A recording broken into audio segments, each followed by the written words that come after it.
Nafikiri tunaweza kuanza. Watakao kuja tukuta. Tuombe. Baba, tunakushukuru kwa sababu ya wema wako. Asante kwa sababu ya fadhili zako nyingi na uaminifu ambao unadhihirisha na umedhihirisha katika Kristo. Tupata nafasi nzuri ya kujifunza. Tunaomba na kupokea kwamba hakuna confusion katika kupokea kwetu.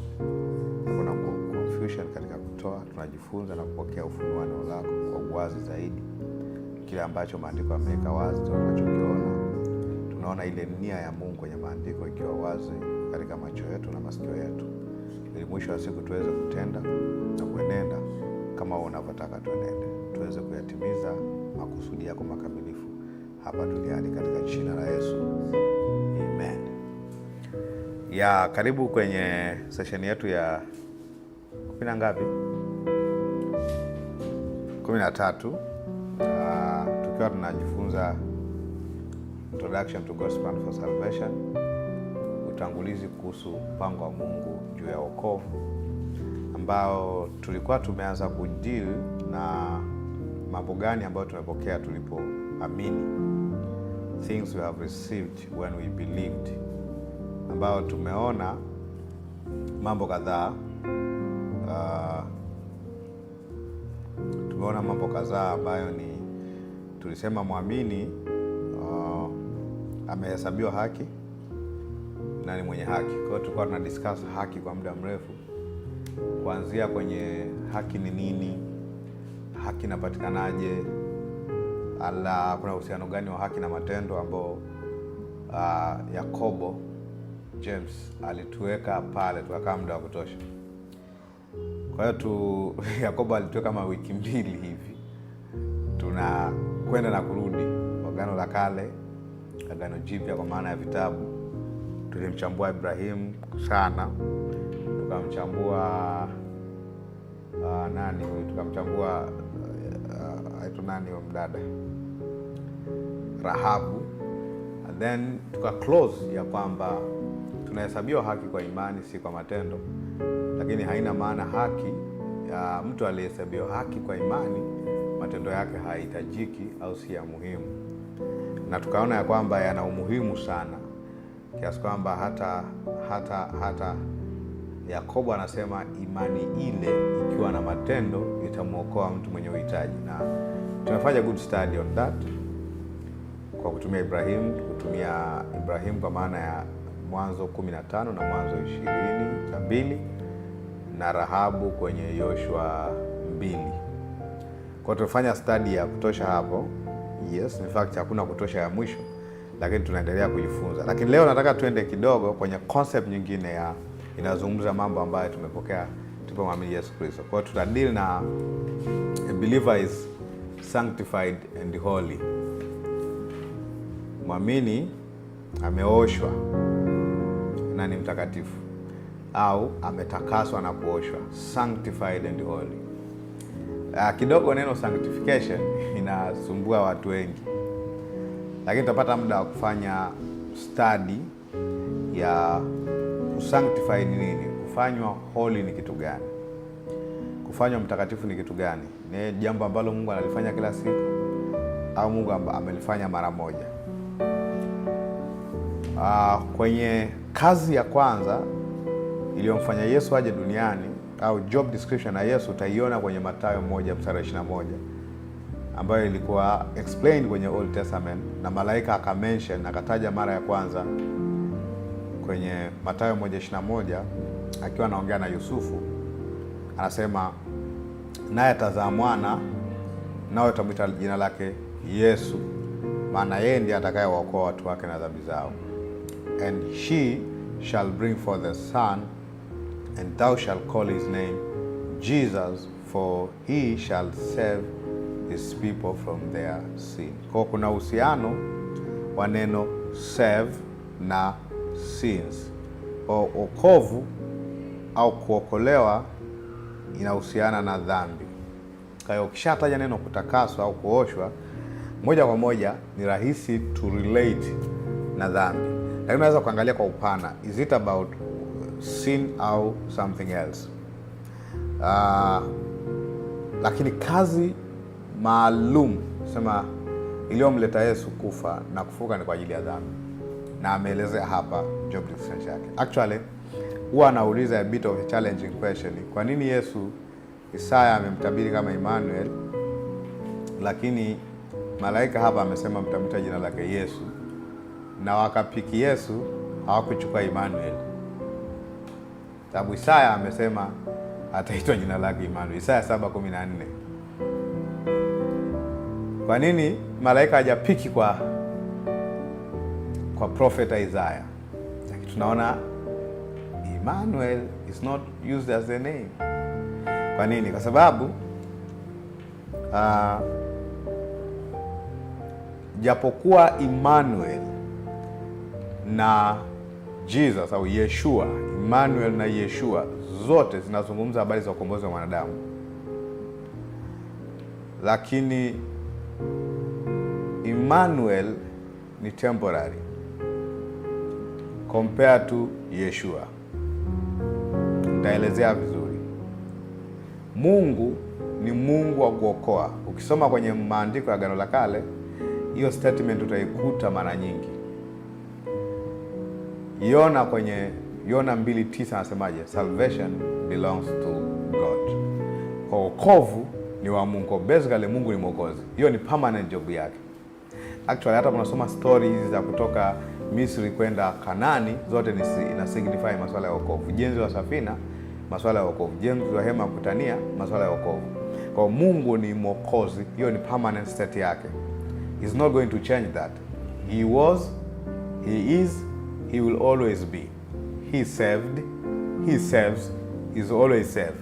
He is a savior.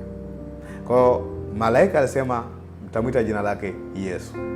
You can think amecontradict na Isaya, lakini no. Isaya aliona temporary state of Jesus.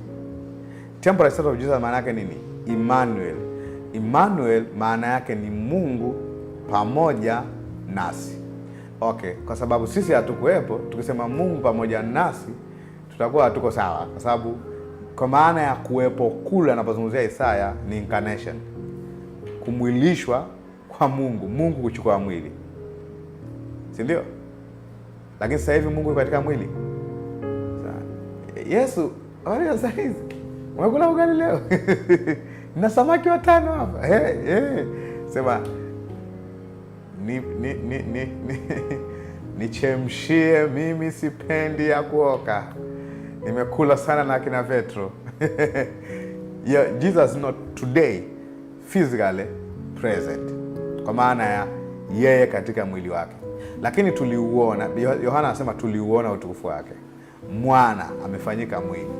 Kwa kule kufanyika mwili ambao tumeiona kwenye Yohana 1:14, ambaye neno alifanyika mwili, ile kufanyika mwili hakuendelea kubaki katika mwili pamoja na wanadamu forever. Actually sisi hatushangilii zaidi Emmanuel kwa sababu sio reality kwetu. Yesu hayuko pamoja among us leo, kwa maana anakaa hapo mnapiga story habari za saa hizi nini na nini, nazungumza physicality kabisa. Kwa Yohana aliona ile Isaya aliona ile physicality, Emmanuel, God among men. Actually sisi leo tuna glory au tunamtukuza Mungu sio kwa Emmanuel. Sasa sipati neno la Kiebrania au la Kigiriki la Mungu kuwa ndani. Basically sisi hatuoni zaidi Emmanuel, tunaona God in us, not God among or with us. Iko tofauti eh? Kwa hiyo kama angeendelea kuitwa Emmanuel, maana yake inabidi awe confined kwenye mwili, akae ulimwenguni forever. Then itakuwa Mungu yuko pamoja na sisi na yule pale. Hatusemi hayuko pamoja na sisi kwa sababu how control na physical body. Yes, lakini can I show asiyeamini kwamba Yesu amekaa pale? Pigana story. Umeelewa maana yake?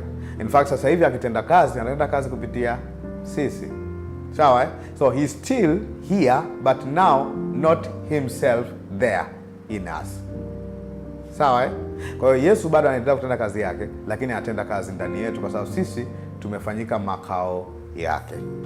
Lakini tunautukuza Mungu ndani yetu kuliko Mungu pamoja nasi, kwa sababu Yohana na wenzake waliona Mungu pamoja nasi. Sisi hatujaona Mungu pamoja nasi, kwa maana ya physical presence of God. In fact, kama Yesu leo akionekana physically, tunaita a miracle, si ndio? Tunasema supernatural appearance, si ndio? Lakini kwa Wayahudi, in fact, kuzaliwa katika mwili ilikuwa supernatural, lakini kuendelea kuwa katika mwili waliona ni kitu cha kawaida. Ukitaka kutana naye, sasa ofisi yake sehemu fulani yuko mahali fulani. In fact, hata Yuda Iskariote alipotaka wamkamate, alijua vijiwe vyake. Waelekea wapi? Getsemane. Sasa hizi atakuwa anapiga dua. Umeona So there is that physicality. Kwa hiyo kwa nini malaika alipick Yeshua? Tumeshaelewa maana yake. Kwa sababu that's a permanent name of God. He serves forever. That's his work.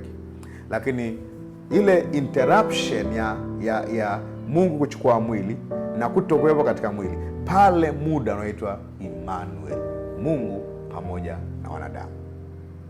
Umeelewa?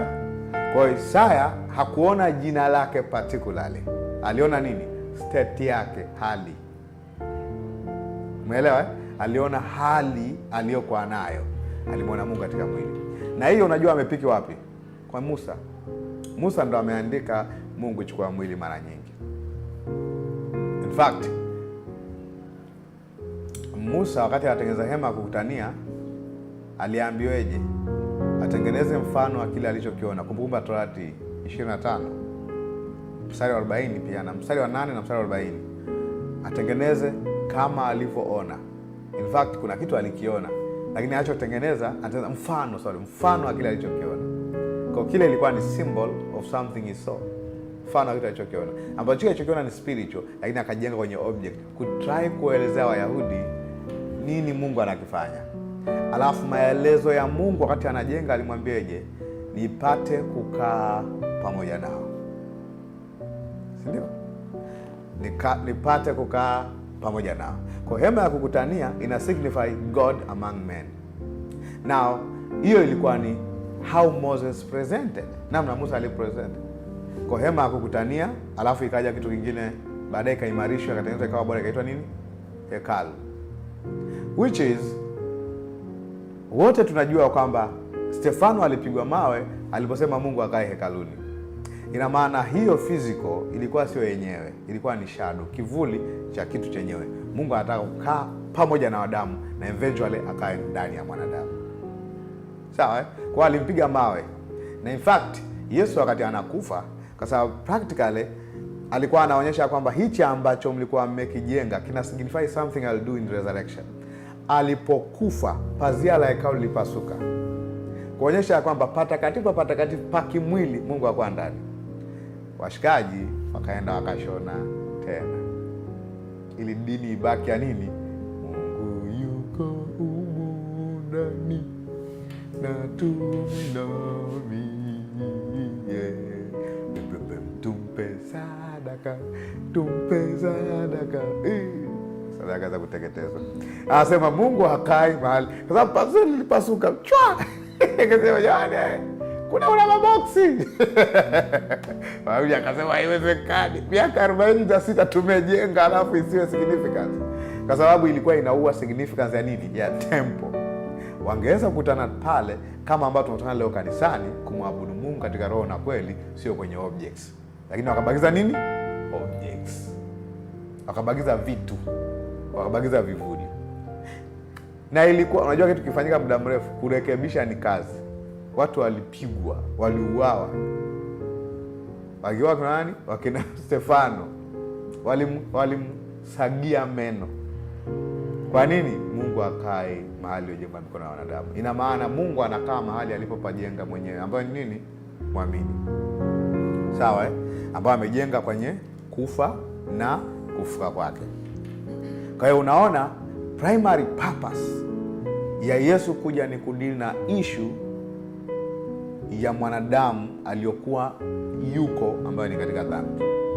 Why so important? Kwa sababu kwa Wayahudi ambao wamekaa chini ya sheria, wanajua Mungu ni mtakatifu sana kiasi kwamba hawezi kukaa mahali pachafu. Mara nyingi wakiwaza uchafu wanawaza zaidi ya physical, wanawaza nini? Sin and sin conscious. Kwa hiyo Mungu anakuja kudeal na kiambaza kinachotutenga na Mungu, ambayo nini? Dhambi. Hiyo ndo essence ya nini? Ya kutakaswa na kuoshwa. Umeona? Hiyo ndo essence, hiyo ndo sababu maneno kutakaswa au kuoshwa inaleta sense. So basically Wayahudi wakienda hekaluni, kama sasa hivi wanafanya misikitini, wanafanya nini? Wanajitahidi kujisafisha. Na ukweli ni kwamba huko kujisafisha kwingi na kunawa miguu na kuingia kwenye hekalu inasafisha tu kwa nje, lakini I can tell you haiondoi sin conscious. Mtu anaweza akawa amenawa mikono na kuosha miguu, amefuta na huku, akaingia yuko msikitini au hekaluni na akawaza dhambi na akajiona mwenye dhambi. Practically wangejiwaza, mbona mnakaaga hapa na ninawaza dhambi, sijawahi kupigwa shoti na mahali hapa ni patakatifu? Nani ambaye kaka kanisani akawaza dhambi? Uliwaza dhambi gani mtumishi wa Bwana? Umeona? Like what? Umeona? Okay, nani alikufa? Ndio maana washangaaga watu kidogo wanaposomaga vibaya Wakorintho wa kwanza 11. Kwa hiyo kwenye kutoa meza ya Bwana unaambiwa jitafakari mpendwa. Anasema damu hii inatolewa kwa ajili ya ondoleo la dhambi. Na wanasema kwa ajili ya ondoleo la dhambi, ila wenye dhambi hawaruhusiwi kunywa. Kwa hiyo wanapewa watakatifu wasio na nini? Dhambi. Nasema jitafakari mpendwa. Watu wanasema yaani usije ukanywa kitu kibaya kitakupata. Kama ni kwa ajili ya ondoleo la dhambi, itakiwa ujaziwe kikombe. Lakini that's symbolic. Yesu wakati anafanya hivyo alisema, huu ni mwili wangu unaotolewa kwa ajili yenu. Hii damu yangu ya agano inayomwagika kwa ajili ya nini? Ondoleo la dhambi. Umeona? Kwa hiyo specifically alikuja ili afe kudili na kinachoitwa dhambi. Kwa hiyo concept ya kutakaswa na kuoshwa ni lugha ya nini? Temple, tabernacle, si ndio? Yeah, sababu ni mazingira ambayo usafi unakuwa unazingatiwa. Are you so clean? Na nini? Kwa sababu hiyo concept ya temple na concept ya tabernacle ni nini? Holiness of God. Ndio maana ndani kuna nini? Patakatifu, patakatifu, ambao kuhani alikuwa akiingia, anaingia na kokoriko. Inaitwaje ile? Kengele ile, wafahamu kengele? Anaingia kuhani, anaingia na kengele. Kwa nini anaingia? Sio anafunga wapi? Anafanya anafunga hapo kama ng'ombe. Anaingia na kengele. Kwa nini anaingia na kengele? Kwa sababu anayeruhusiwa kuingia kule ndani ni kuhani mkuu. Tena anajitakasa kwanza. Sio tu kuosha hivi na kuchinja mpaka wanyama, alafu anaingia kule ndani. Akifa mnasikilizia kama kengele kimenyamaza. Mnafanya nini? Mnashika kamba, mnamvuta. Shamvuta, naenda kumzika.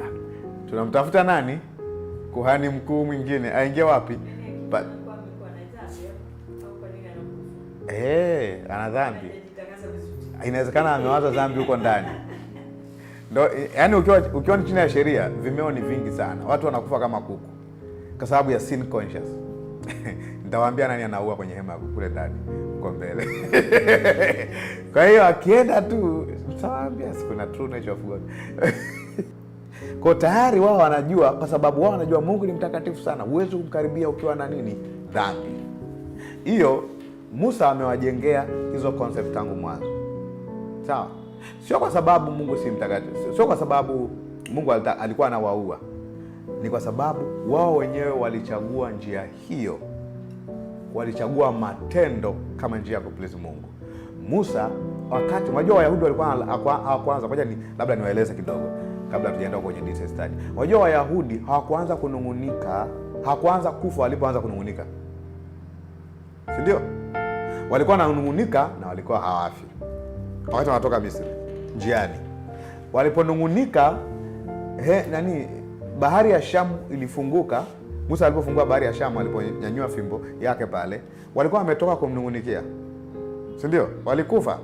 Hapana. Wakafungua nani? Wakataka mana, wakataka kware. Unajua, okay, kote huko aliponungunika Mungu aliwasaidia, lakini ikafika sehemu Musa akawapa sheria. In fact, sio Musa alianza kuwapa sheria. Musa alipotoka mlimani akasema, wewe tuambie cha kufanya. Karibieni mlimani. Mungu anataka wamkaribie.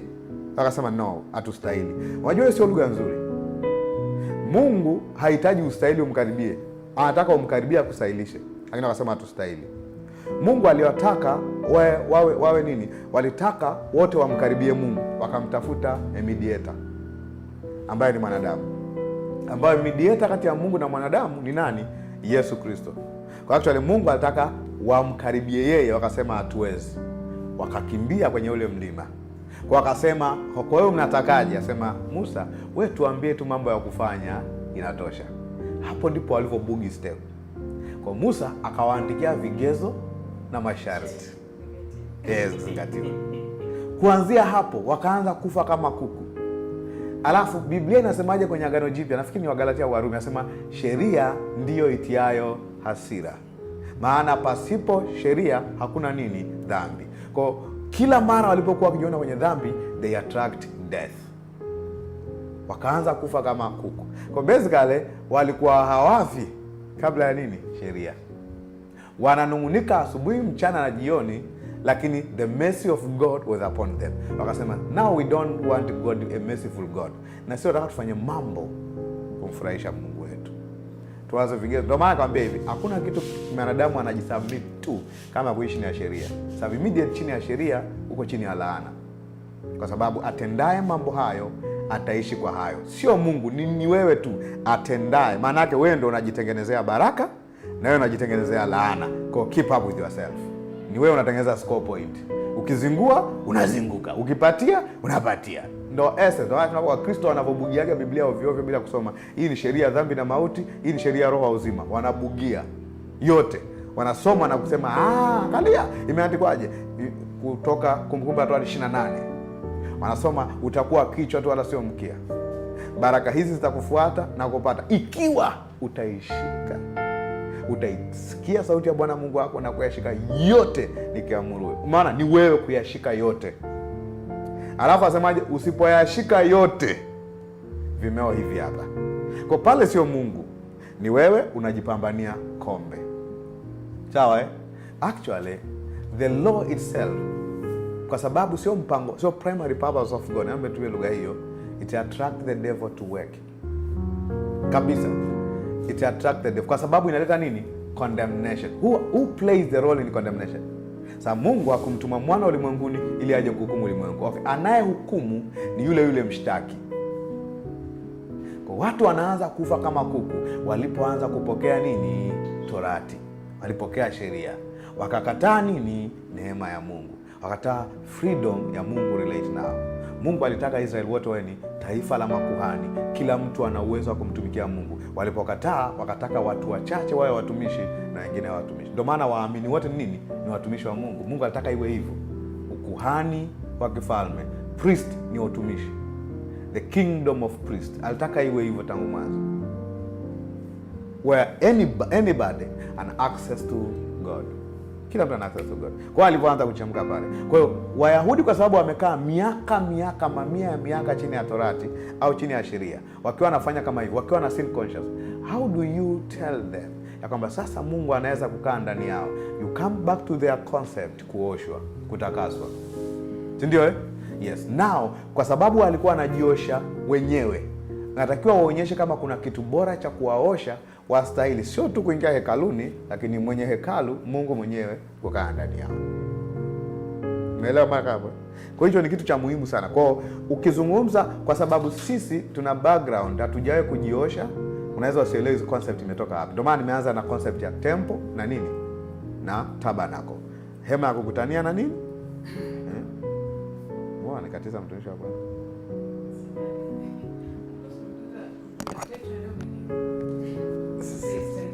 Muulize mama, kwa nini umechelewa? Umekuja tumeanza. Tunaangalia mwamini ameoshwa na ametakaswa, au ametakaswa na kuoshwa na ni mtakatifu. Muamini ameoshwa na ni mtakatifu, au ametakaswa na ni mtakatifu. Umeona? Kwa hiyo tunaangalia concept ya utakatifu umetoka wapi. Kwa basically wao walikuwa hawazindani, basically walikuwa wanaanza kuosha kwa nje, kunawa mikono ndio na nini, ukoje mikononi mwa Mungu, uwe makini unaingiaje. Kwa hiyo like hata wakishika kalamu wakiandika Yahweh hawamalizii. Unaogopa, unamwandika Mungu mtakatifu, ukimaliza kuandika unaivunja, huwezi kuandika tena. Mungu is so holy. Kwa hiyo how do you convince them ya kwamba Roho wa Mungu Adonai Yehova Yahweh anaweza kukaa ndani yao? Si kama umeelewa Mtu ameelewa kwenye mazingira ya. Kwa hiyo ndio maana hata Wakristo wengi wana tabia hiyo bado, ambao wakiwa kanisani Jumapili, watoto wa Mungu, wakitoka nje vijukuu vya shetani wanakuwa wa ajabu. Yaani kwa hiyo unakuta nguvu anajitahidi kumkanyaga Mungu. Haya, ngoja atoke. We, unajua mimi, yani ukimkuta huyo kama ni dereva anapomfokea mwingine aliyemovertake, anasema huyu ndo alikuwa John. Nilimkaya kanisani akasema kwa sababu uwepo wa Mungu uko wapi? Pale. Lakini hajui ya kwamba alipomwamini Yesu uwepo wa Mungu ulikaa wapi? Ndani yake.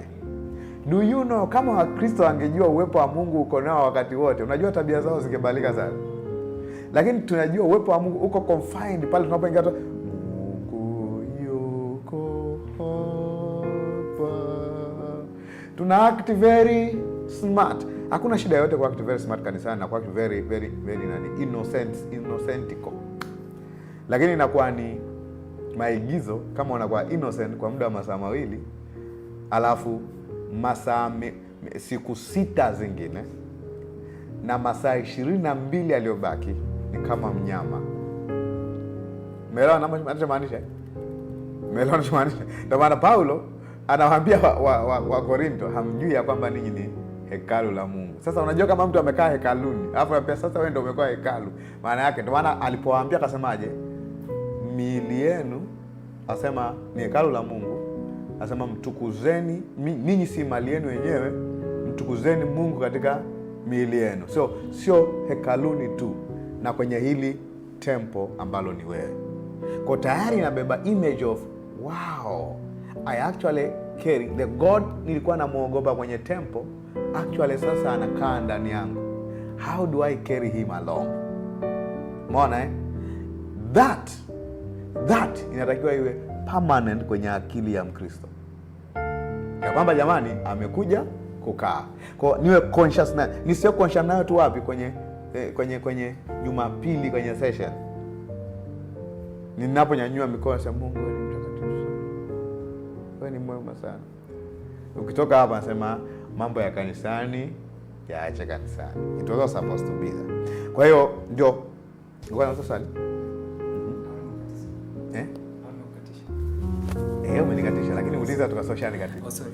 Kwa hiyo nilikuwa naomba kuuliza. Yeah. So of course najua, lakini kwa hiyo ile concept au ile tabia ya kwamba tunaimba nyimbo za Roho Mtakatifu njoo uwepo wako, au tunaomba uwepo wako uwe hapa. Hiyo kwa hiyo essentially unasema kwamba huwa ni pointless, ndio?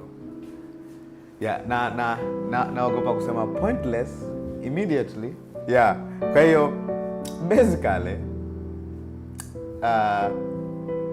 unless we're in a different connotation of the presence of God. Kwa sababu a believer is a presence of God.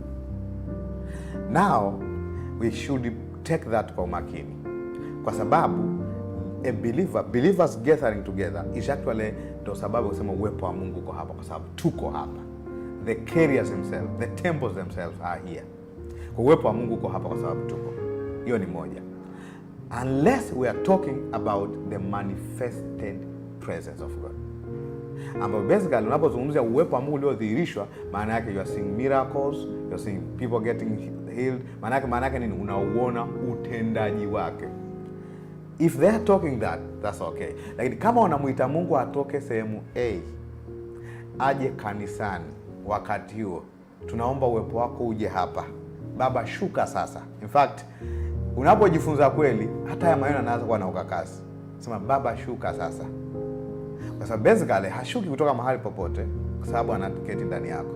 Tunapokaa tunaomba, then nikawa inspired kumwekea mtu mkono akapona, sio kwamba ameshuka.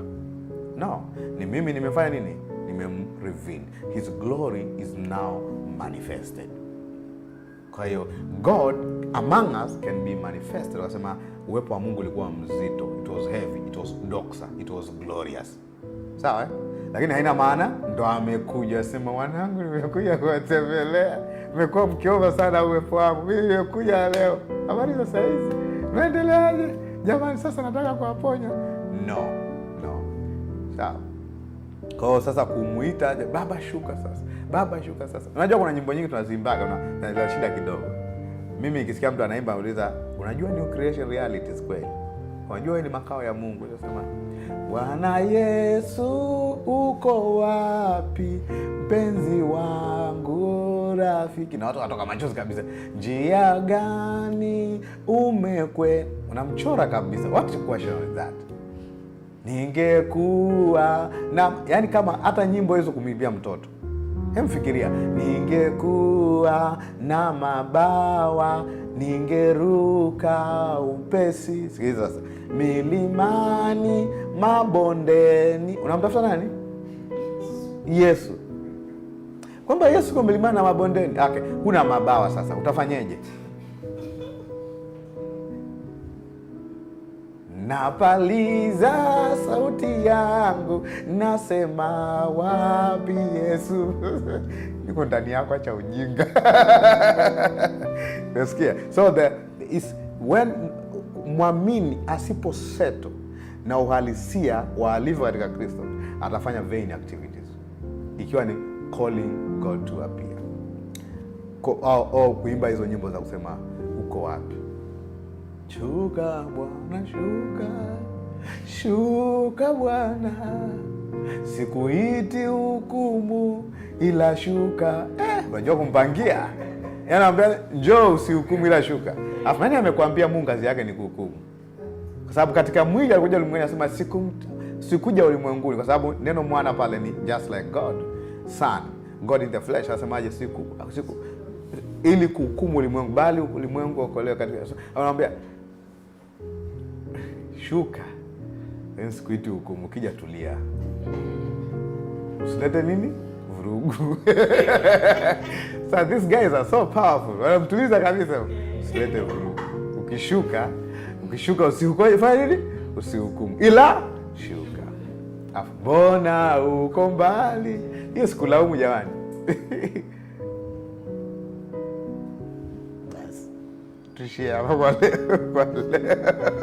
Umeona eh? So if you miss hakika wa kwamba yes I am indwelt by the Spirit of God, na kwa sababu Yesu alisemaje? Atakaa nanyi hata milele.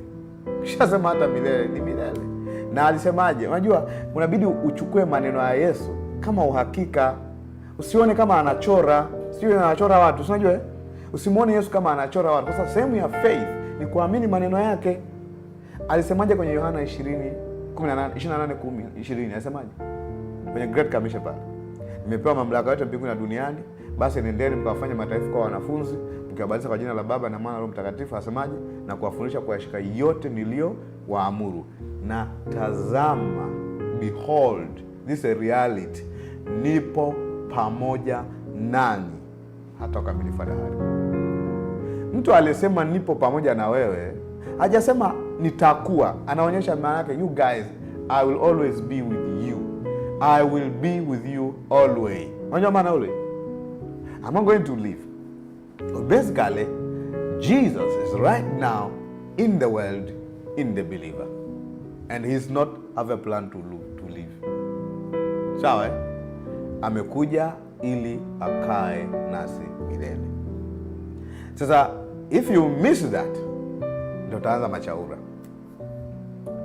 Utaimba nyimbo na utatoa machozi, kumbe zinagusa hisia zako. Sema kulikuwa na uwepo wa Mungu ajabu sana. Kulikuwa na nini? Yeah. Kulikuwa na muziki mzito. Yeah.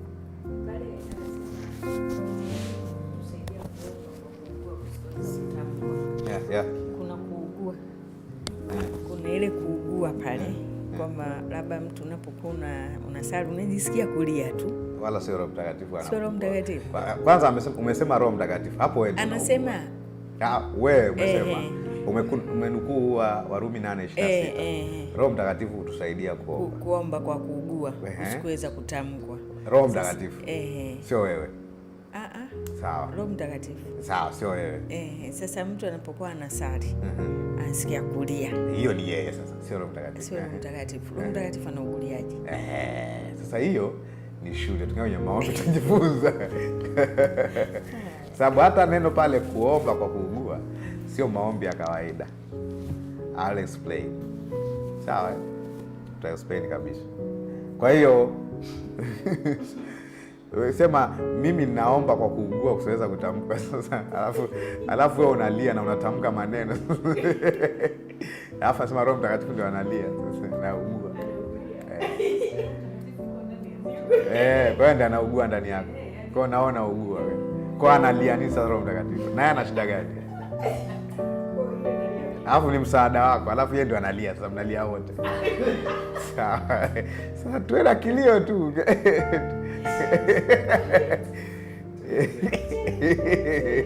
Hawa na kuinspire kulia. Sema lia mwanangu. Yaani ukilia unagusa moyo wa Mungu. Yeah. Kwa hiyo tutaangalia hiyo kwenye series ya prayer. Tukimaliza kanuni za kuchambua maandiko na prayer, tutaangalia nini maana ya Roho Mtakatifu. Kwa sababu hata hiyo chapter 8 haizungumzi prayer kabisa. Kwenye muktadha tu. Chapter 8 imeanza na kutohukumiwa. Hakuna hukumu ya adhabu juu yao katika Kristo Yesu. Akaanza kuzungumza sheria ya roho wa uzima na sheria ya dhambi na mauti. Na kwamba tumetolewa kwenye sheria ya dhambi na mauti kupelekwa katika sheria ya roho, ambayo ni kutoka kwenye jitihada zetu kupelekwa katika Kristo. Akaanza kuzungumzia habari za kiumbe habari za kuvitalize miili yetu, kuishwa kwa roho, ambapo basically alikuwa anazungumzia nini? Miili yetu kubadilishwa baadaye, si ndio? In the second appearance of Christ, au kwenye unyakuo, vitu kama hivyo alikuwa anazungumzia pale. Kwa basically Paulo kwenye Warumi 8 alikuwa afundishi maombi, kwa maana ya prayer ya Baba katika jina la Yesu, asante kwa sababu yote. Muktadha unagoma. Prayer ametaja kwenye sura ya 16 alipokuwa anazungumza ndugu wamuombee ili kwamba apate mpenyo. Nafikiri 15:30. Sawa? Kwa hiyo kwenye muktadha kikichomekewa kitu ambacho kiko tofauti na vingine, unaanza kustadi matumizi ya maneno pale. Neno prayer pale ni maana ya prayer kwenye lugha ya asili. Sababu kuna maneno mawili yanayomaanisha prayer kwenye lugha ya asili. Ile pale sio lenyewe. Nimefanya study kidogo pale. Kwa hiyo tutaangalia, lakini sio kuugua. Na hakuna sehemu nyingine inayozungumza Roho Mtakatifu akiugua. Kwa hiyo hata kwenye kanuni ya mtajo mmoja inapoteza ile. Sababu hamna sehemu nyingine unaona Roho Mtakatifu akilia, akiugua pamoja na mwamini. Kwenye maombi. Sawa Yeah. Sababu tunaona kuomba katika roho ni kunena kwa lugha. Yeah. So that's it. Sawa Yeah, na unajua mistari pendwa kama hiyo huwa mara nyingi ni chaka. Na kuna mtu unajua haombi, anasema Roho Mtakatifu ananisaidia kuomba. Kwa hiyo sasa wewe umesema unaomba ndani yako. Mwingine anaamini yuko mahali anamsihi Mungu, anaugua, analia. Sasa unajua Roho Mtakatifu ni Mungu, alafu anamsihi Mungu akilia. Inakuwa ni mchanganyiko kidogo.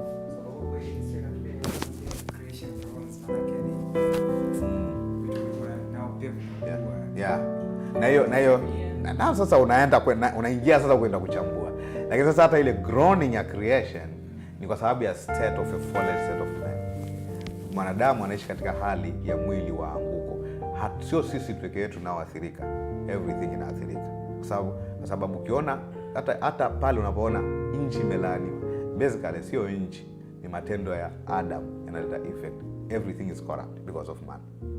Kwa hiyo when everything will be okay, maana kila kitu kitakuwa sawa kwa sababu state ya mwanadamu imerudi kwenye square one. Kwa hiyo that's very important. Hiyo ni muhimu sana. Kwa hiyo creation grown kwa sababu wako katika nini? The mortality, sinful bodies. Hawajawa sawa Akasema kufumba na kufumbua kuharibika kutavaa kutokuharibika. Then ile tunaposema tunafanana na Kristo, tutaiona ikiwa halisi 100%. Ujifunze tena new creation realities, spiritual growth. Kuna haja kukua kiroho kwa sababu alivyo ndivyo ulivyo, kwa sababu essence ya kukua kiroho ni kumfanania Kristo katika mwenendo wako. Sasa huko hapa hauna hindrance yoyote. Yesu akitokea hapa akipita ukutani bila mlango, na unatokea bila mlango. Bora ukisema sina njaa inapotea hapa. They are not trying to believe. I can always wait for that state. Lakini hamna noma. Tuhubiri Injili kwanza.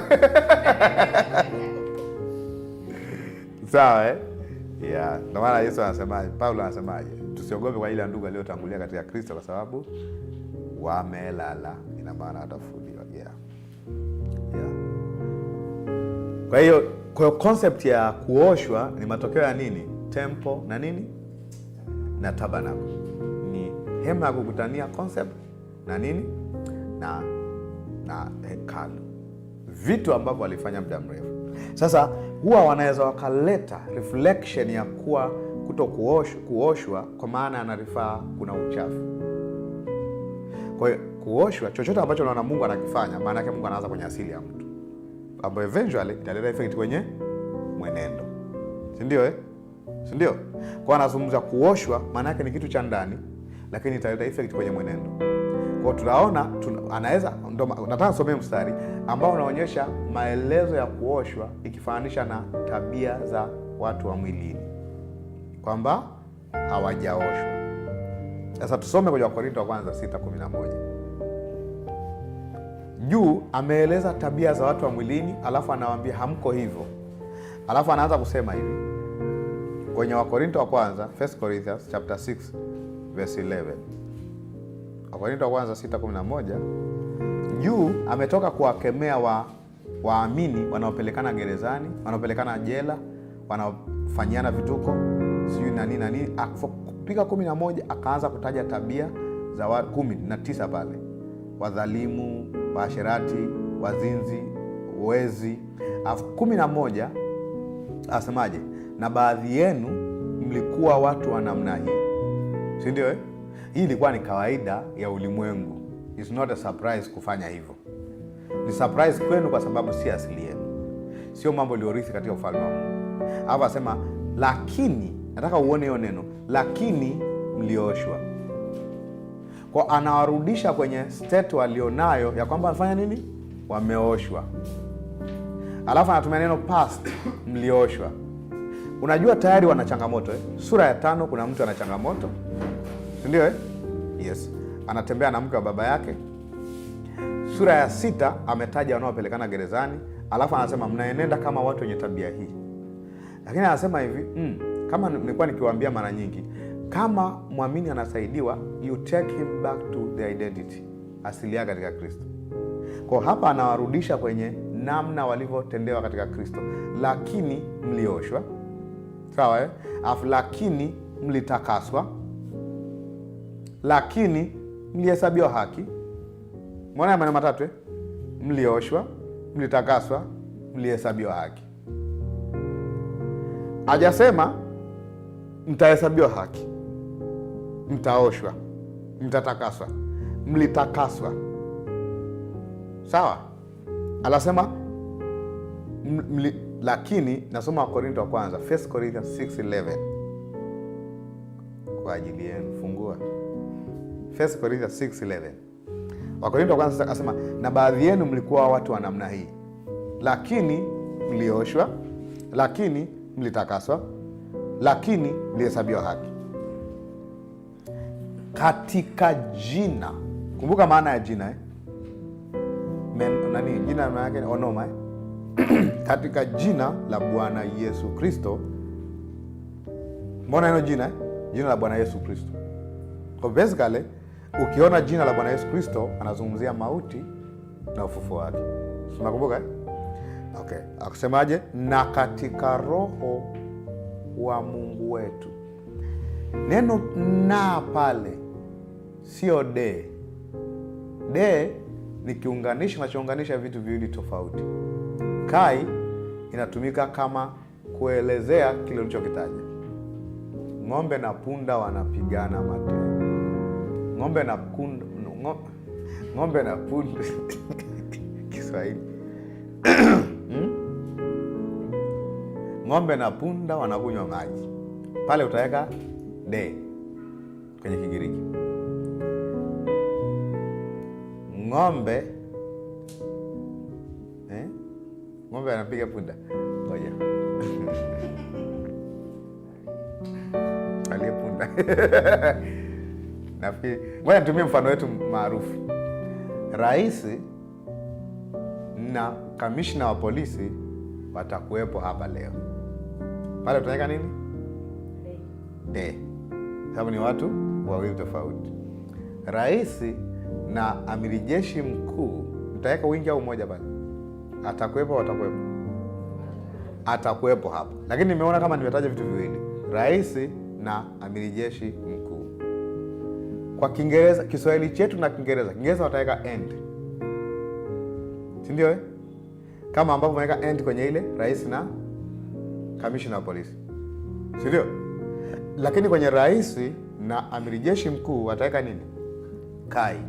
Kwa kai can mean which is or that is, ambaye ni.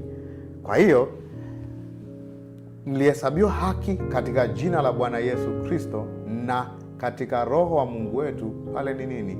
Kai. Maana yake kuhesabiwa haki. Wacha tuanze. Kuoshwa, kutakaswa, being washed, being sanctified and being justified. It is in the name of our Lord Jesus Christ and Kai, the Spirit of our God. Kwa hiyo maelezo ya kuoshwa, kutakaswa, kuhesabiwa haki ni katika jina ambapo ni katika Roho wa Mungu wetu. Pause kidogo. Kwa lugha rahisi, anachomaanisha, kinachoonyesha ya kwamba mtu ameoshwa, ametakaswa na amehesabiwa haki ni kupewa Roho wa Mungu ndani yake.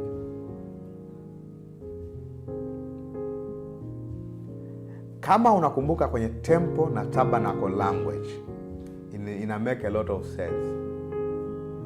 Ukimwambia Myahudi Roho wa Yehova Yahweh yuko ndani yako, kumbuka context haijaandikwa kwa Masaini Biblia. Sawa, Kwa lazima uwaze Kiyahudi unaposoma. Mtu unamwambia Yahweh yuko ndani yako. Mtu ambaye miaka 100, miaka 20 yuko hekaluni, anajua beware of Yahweh. Tafu din unasema anakaa ndani yako. Na uchafu wangu, sin conscious inakuja. I'm not very clean to deserve to be here.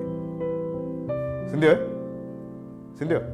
I'm not, wajua kuhesabiwa haki maana yake ni sana to be declared innocent. Maana yake no guilt. Can we say without sin? The same thing. Sindio? Not declared you are not a sinner.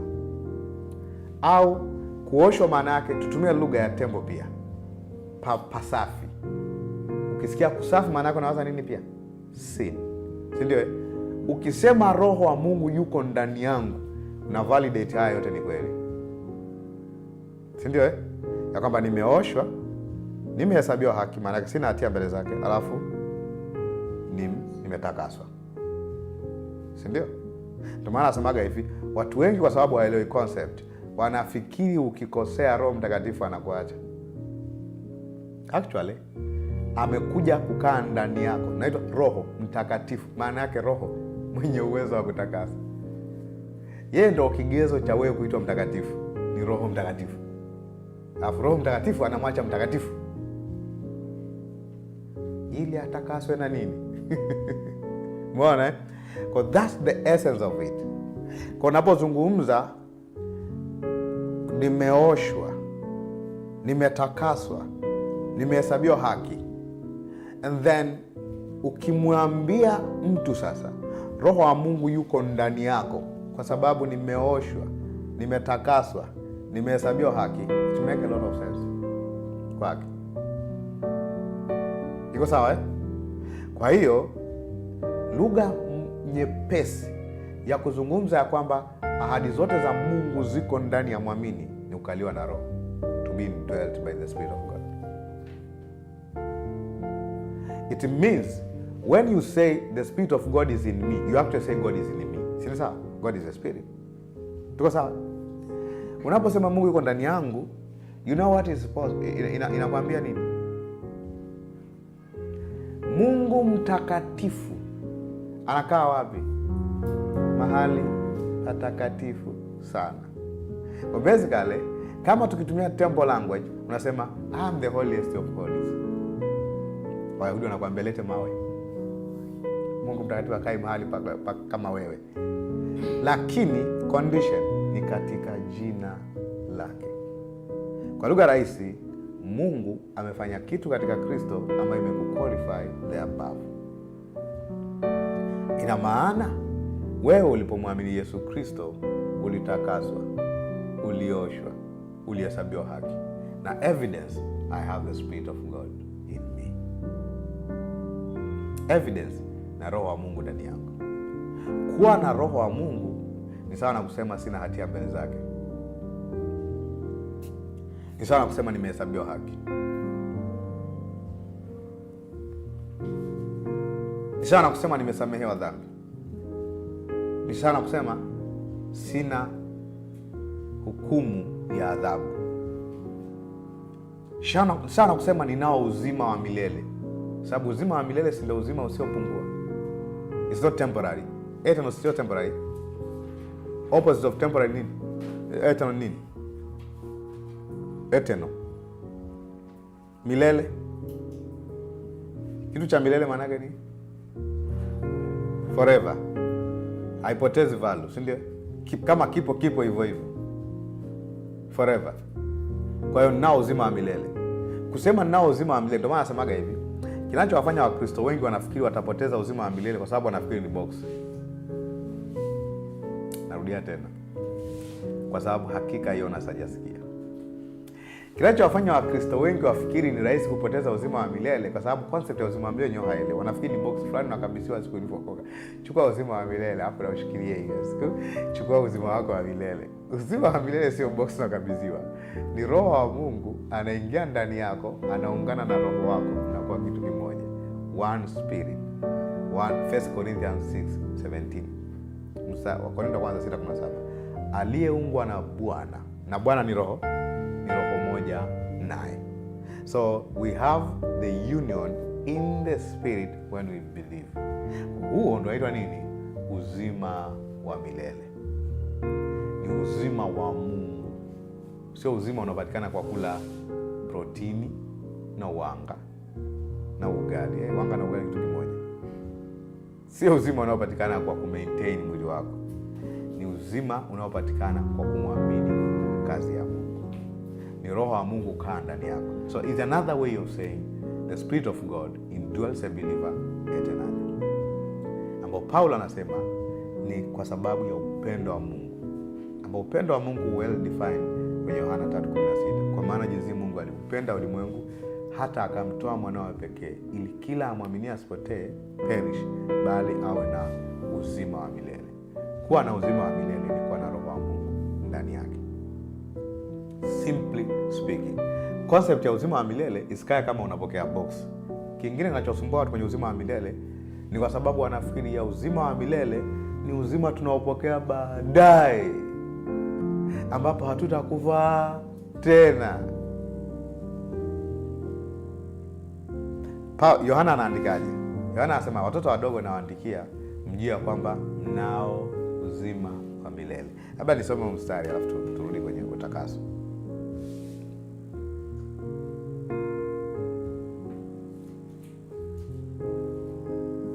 Waraka wa kwanza Yohana 5:13. 1 John 5:13. Waraka wa kwanza Yohana 5:13. Asemaje? Nimewaandikia ninyi mambo haya ili mjue kuwa mna uzima wa milele. Aliwaambia mtapata uzima wa milele mkifa.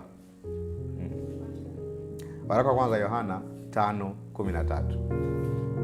Mimi nimekaa miaka mingi kanisani, nilikuwa najua uzima wa milele ni kitu ambacho tutapata baada ya kufa. Miaka mingi kweli. Na wewe ulikuwa hivyo hivyo. Kwa hiyo najua tu, jamani msiogope, hata tukifa tutapata nini? Uzima wa milele. Tutapata eternal life baadaye. Wakati tumemwamini sasa hivi. Kwa maana jinsi Mungu alipenda ulimwengu hata akamtoa mwanawe pekee ili kila amwaminie. Kwa unapoamini unapokea nini? Uzima wa milele. Asemaje? Nimewaandikia ninyi mambo haya ili mjue. Anawakumbusha Is that a kind of reminder? Lengo mojawapo la nyaraka ni kuwakumbusha waamini kitu ambacho wamepokea tayari, ili mjue kwamba mna uzima wa milele. Condition, ninyi mnaoliamini jina la mwana wa Mungu. Wangapi wanaliamini jina la mwana wa Mungu? Maana yake you have what? Eternal life. Well, eternal life is something you have now and you have it forever. Zao la upendo wa Mungu, jina lake. Unajua Isaya anaandika kwenye Isaya 43, which is actually, unapoangalia kazi ya Mungu unaangalia wema na utendaji wake. Anasemaje kwenye Isaya 43:25? Anasemaje? Nawaandikia ninyi, nawaandikia tena kwenye Isaya.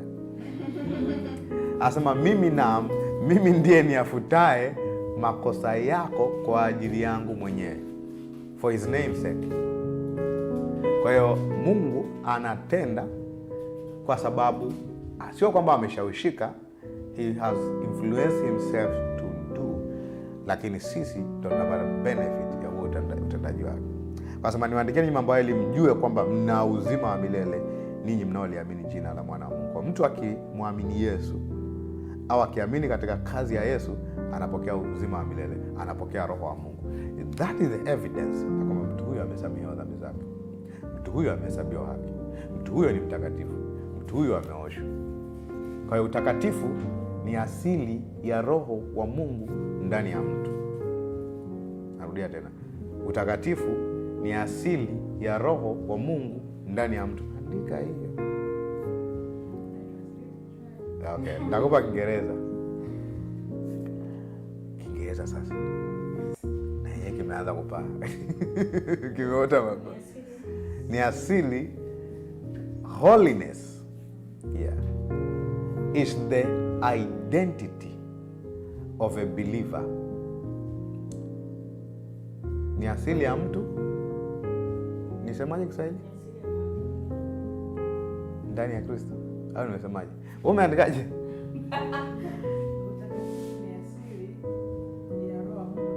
Yes. So Kiingereza semaje? Yeah. Actually is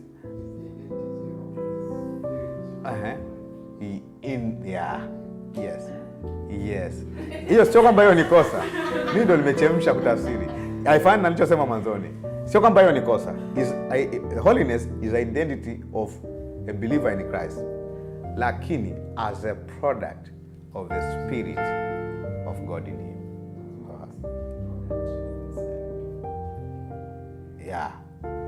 Yes.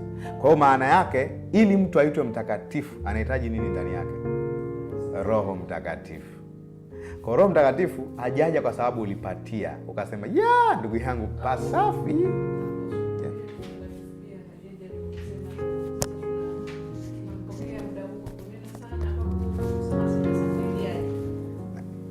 Emrudia tena kwenye hapo hiyo concept unaongelea ya kwamba utakatifu ni asili ya roho wa Mungu ndani ya mwamini. Yes. Alafu kuna ile concept ya Kipentekosto ya kusema umeokoka, umeshaokoka, alafu unatakiwa umpokee roho wa Mungu.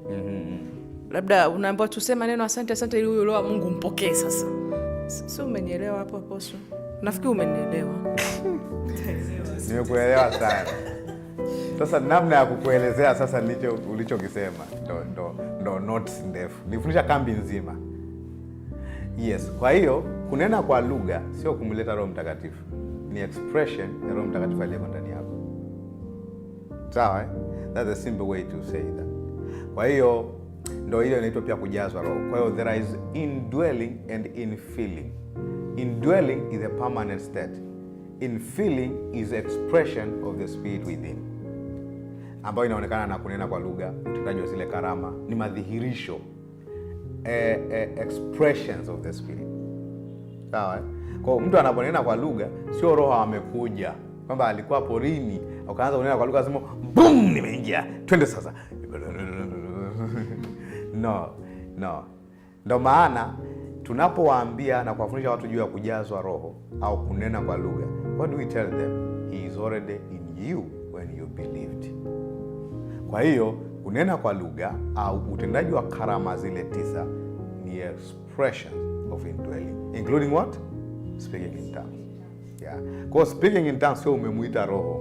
No, ni expression. Ndio maana kwenye Matendo ya Mitume waamini walikuwa wananena kwa lugha as a continuous lifestyle tangu Pentecost. Tangu when Pentecost was fully come, kwenye Matendo ya Mitume 2. Unaona kwenye Matendo ya Mitume wakakusanyika tena sehemu, wanaomba, wakajaa Roho, wakanena kwa lugha, wakaenda mtaani kuhubiri. So hiyo ni expression of the spirit within. Niliwahi kusema mahali kwamba Roho wa Mungu amekaa ndani yako, sio kwamba amekuja ili aketi. Amekuja ili aendelee kufanya kazi, au Mungu aendelee kutimiza kusudi lake kupitia wewe. And that's very important. That's very important. Ndio maana kuna kitu cha nini? Tunda la Roho. Hii tayari inauza ni effect. Tunda, effect of the spirit, which is love. For love will be what? Manifestation of the spirit within you. Kwa hiyo inaweza ikaja manifestation of the spirit, inaweza ikawa tabia au karama. Tabia kwa maana ya upendo na derivatives zake, zile ambazo naitaga 9. Tuache leo. Alafu tulizungumzia wiki iliyopita. Alafu kuna nini? Kuna karama kwa maana ya supernatural activities. Kuanzia kunena kwa lugha, kufasiri lugha, kutoa unabii, karama ya huwa anazipanga kwenye karama za semi, karama za mafuno, karama za nguvu. Karama za semi ni kunena kwa lugha, zote maana yake unasema, kutafsiri lugha, kutoa unabii, zote ni kusema. Alafu kuna karama za mafunuo ambapo ni neno la maarifa, neno la hekima, alafu na kupambanua roho. Hizo ni revelation. Ni vitu ambavyo naked eyes hazioni, lakini by the spirit unaweza kuwa revealed. 1 2 3. Hizo zote 3 zina maana yake. Lakini kuna karama za nguvu ambazo zinaonekana zikitenda kazi. Ni kama ponyaji, imani na matendo ya miujiza. Hizi the undeniable. Sababu ni kama mtu akiuma, huwezi kusema in the spirit umepona. Kama alikuwa anatuma inaonekana tu hivyo. Kama imedisappear, inaonekana imedisappear. Si ndio Kama mtu alikuwa kipofu tu, wala huwezi kusema katika ulimwengu wa roho tayari wewe sio kipofu. Inaitwa power gift. Kwa hizi zingine they are speaking utterance gift. Alafu wanasema Kiingereza sasa. Hizi 3 za kwanza ni utterance gift. Hizi 3 zingine ni revelation gift. Hizi 3 zingine ni power gift. Na power hairembi. Kama ipo, kama haipo, haipo. Sawa Are we together mpaka hapa? Au tumewachana? Sorry. Kwa tunaangalia ni katika jina la Bwana Yesu Kristo, ambapo ni katika Roho wa Mungu wetu. So indwelling ndio inayofundisha ya kwamba I am forgiven, I am justified, I am sanctified. Ni Roho wa Mungu ndani yako. Kwa ni concept of the spiritual indwelling. Now, tuangalie kidogo ya maneno. Sababu tulianza na Mathayo 1:21. Neno mlioshwa, neno la Kigiriki apollouo. Mlioshwa, apollouo, A-P-O-L-O-U-O, ambao limeundwa na maneno mawili, apo na louo. Apo humaanisha to take away au away, kuondoa. Louo maana yake ni kuosha. Kwa hiyo apollouo maana yake ni kuosha ili kuondoa. Sasa kuosha na kuondoa nini, au kuondoa nini? Muktadha tayari ameshaeleza matendo ambayo ni effect of sin. Kwa hiyo ukija neno hili lingine ambayo nataka tuliangalie, anasema lakini mlitakaswa. Sababu tunadili nayo maneno mawili, kuoshwa na kutakaswa. Kuhesabiwa haki tumesha deal nayo siku za nyuma, si ndio? Lakini mlitakaswa. Neno mlitakaswa, neno la Kigiriki hagiazo. Hagiazo, H-A-G-I-A-Z-O, H-A-G-I-A-Z-O. Sasa mlitakaswa ni zaidi ya kuwa na dhambi. Ni zaidi ya kukosea. Yaani wewe ni mtakatifu, maana yake hakosei. That's not the primary use of the word kutakasa au kuwa mtakatifu. Tutakupa mfano baadhi. Kwa neno agiazo lina maana yenyewe, hilo neno la Kigiriki agiazo, maana ni kutenga, separate, kutenga, kuwa maalum. Kutenga, kuwa maalum. Umeshaandika hiyo? Ni kutenga kwa ajili, au kutengwa kwa ajili ya kusudi maalum. Consecrate, I like that. Kutengwa kwa kusudi maalum. Sanctify. Kitu ambacho kimetolewa kikawa dedicated for God. Okay, that's like consecrate actually. Lakini pia kumbuka kule kuosha ina connotation pia ya to purify. To purify. To purify.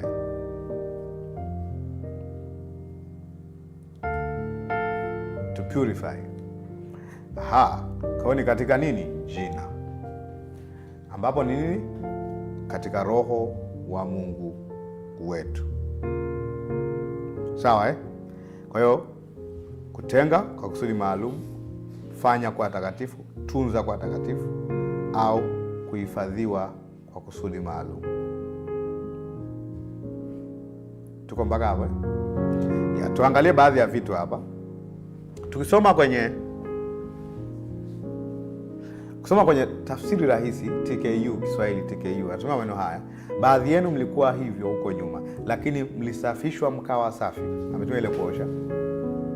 Mkafanywa kwa watakatifu na kuhesabiwa haki na Mungu katika jina la Bwana Yesu Kristo na kwa Roho wa Mungu wetu.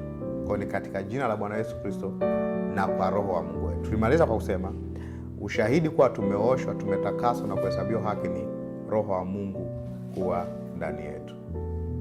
Sawa huo ni ushahidi kwamba we are cleansed. Okay, tumetengwa kwa ajili ya Mungu.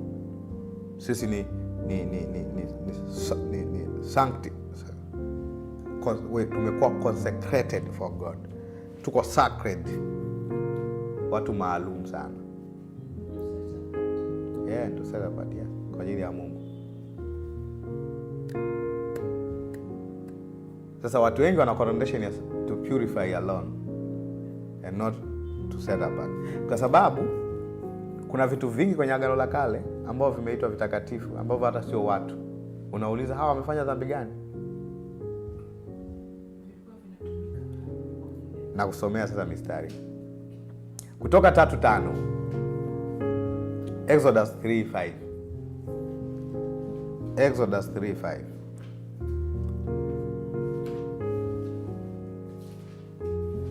Musa anaandika maneno ambayo ameambiwa. Asemaje? Naye akasema, usikaribia hapa, vua viatu vyako miguuni mwako, maana mahali hapa unaposimama ni nchi takatifu. Unasikia nchi takatifu Imagine ground inaitwa takatifu. Is that manake hiyo nchi haina dhambi? It can't be. Si ndio? Si ndio? Okay, kwa sababu kutenda dhambi iko kwenye uwezo wa mwanadamu, haiko kwenye uwezo wa ardhi. Tuko mpaka hapo. The same book, Kutoka 15:13.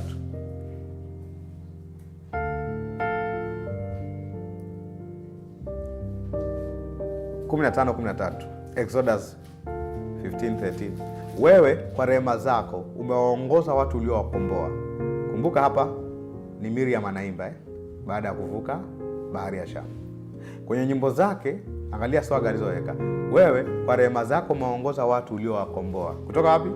Misri. Kwa uwezo wako uliwaelekeza hata makao yako matakatifu. Anaita nini?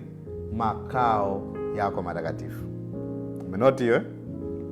Kwenye Exodus hiyo Kutoka 29:29.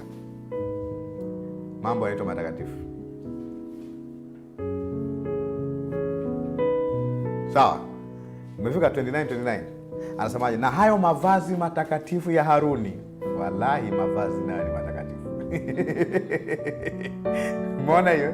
Can you read in English? Mavazi matakatifu. Sacred garment. Umeona garment na zenye inaitwa matakatifu. Yatakuwa ya wanawe baada yake, wayavae watakapotiwa mafuta na watakapowekwa kwenye, angalia, kazi takatifu. Mavazi matakatifu, kazi takatifu, which is actually the work of in the temple. Sababu watoto wa Haruni ndio Walawi.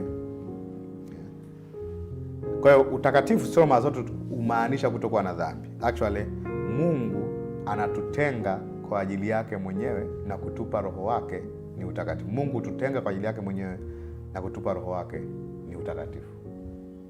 Sawa? Sawa? Sawa? In fact, even the word act differently ni utakatifu. Yesu alipokuwa anafundisha kwenye Mathayo kama 5:6, anaposema imeandikwa jino kwa jino, lakini mimi nasema ni heri mtu asilipize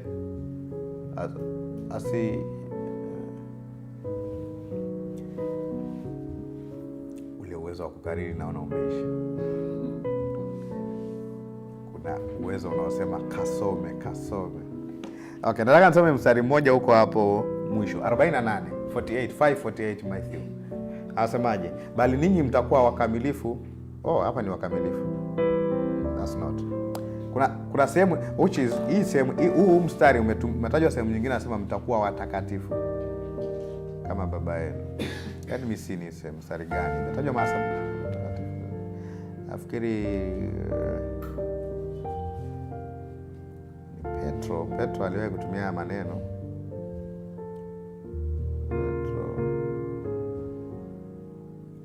Yes, Petro wa kwanza 1:16. Anasema kwa maana imeandikwa mtakuwa watakatifu kwa kuwa mimi ni mtakatifu. Umeona hiyo? Okay. Ambayo kwenye Mathayo amesema bali ninyi mtakuwa wakamilifu kama baba yenu.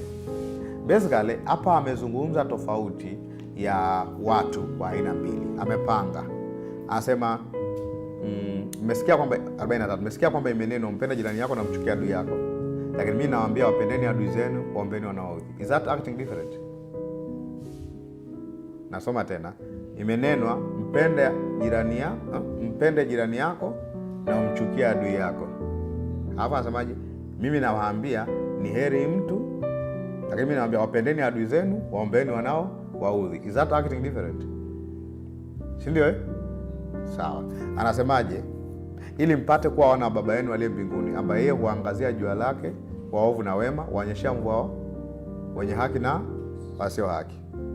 Sawa? Huku juu ametaja pia, amesema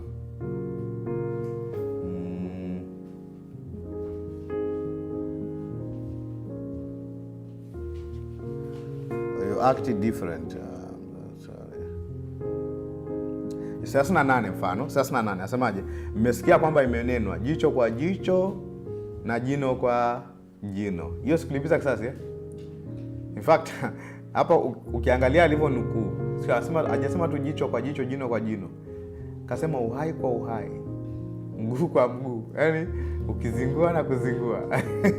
Hapa anasemaje? Lakini mimi nawaambia msishindane na mtu mwovu. Iko sawa Bali lakini akupigia shavu la kuume mgeuzie shavu la kushoto. This is not a literal language. Usije ukaanza sasa umenipiga huko. Tuona ile nyingine. Inategemea ni mkono wa nani. Akunasa hapo ambia kuna watu wanafanya mazoezi ya kunasa vibao, wale wanafanya mashindano ya kunasa vibao. Hapo anasema umepiga la kushoto, piga la kulia. Nasema wakamchukua wakaelekea kaburini. Story nakapata baada. Kwa hiyo hapa ni ameeleza juu pale ni kutolipiza kisasi. Kwa usichukue nje ya muktadha. Sawa Sawa? Yeah. Anaposema akikunyang'anya koti, muachie na shati. Na anasema walioniibia makoti yangu, chukueni mashati. Umechukua stylus, chukua na simu. Chukua na It's not that you mean. Sawa Anazungumzia hapo kutolipiza kisasi. Act different. Ameeleza hivi, mtakuwa kamilifu kama baba yenu, ambaye pamoja na kwamba kuna wasio haki, yeye anaonyeshia mvua wote. Maana yake I'm not changed what people do, I do what I want to do because of who I am. Nachozungumza. Okay. Kwa tunaelewa kutengwa, yes, ina connotation ya dhambi kwa sababu ni kazi ya Yesu Kristo, lakini inaenda zaidi ya kusafishwa kutokana na dhambi kuelekea kwenye nini? Kutengwa kwa ajili ya Mungu. So one of the concept ya ukombozi wa mwanadamu ni kuwa separated for God. Sawa. Ndio maana kwenye Ufunuo 5:9 na 10 yule waliokuwa wanaimba pale wanasema umestahili wewe kuifunga hicho kitabu, maana ulichinjwa. Hapo asemaje? Ukamnunulia Mungu kutoka kwenye kila kabila na jamaa. Sasa ukamnunulia Mungu, si ndio? Hapo asema nao wanamiliki juu ya nchi, kuhani, wafalme na makuhani. Nishasema mwanzoni maana wafalme na makuhani maana yake nini? The people ambao wana capacity ya kumtumikia Mungu, all of them. Wafalme na makuhani ambao Wayahudi waliambiwa mtakuwa ukuhani wa kifalme. Basically they rejected that. Wakasema no, tunahitaji watu wachache watu represent capacity ya kumtumikia Mungu. Basically ni watu wenye roho wa Mungu. Wakaomba Walawi peke yao ndio wa represent. Now hizo ni concept nzito kidogo, tutadili nayo huko mbele.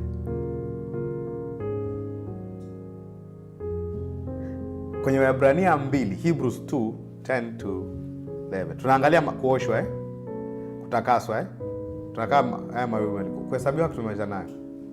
Si ndio? Tumeweza nayo kuhesabiwa haki. Yeah. Nataka nikuze kuhesabiwa haki ni nini? Yasema kwa kweli quiz sijajipanga. Nataka kupata moja ya 10.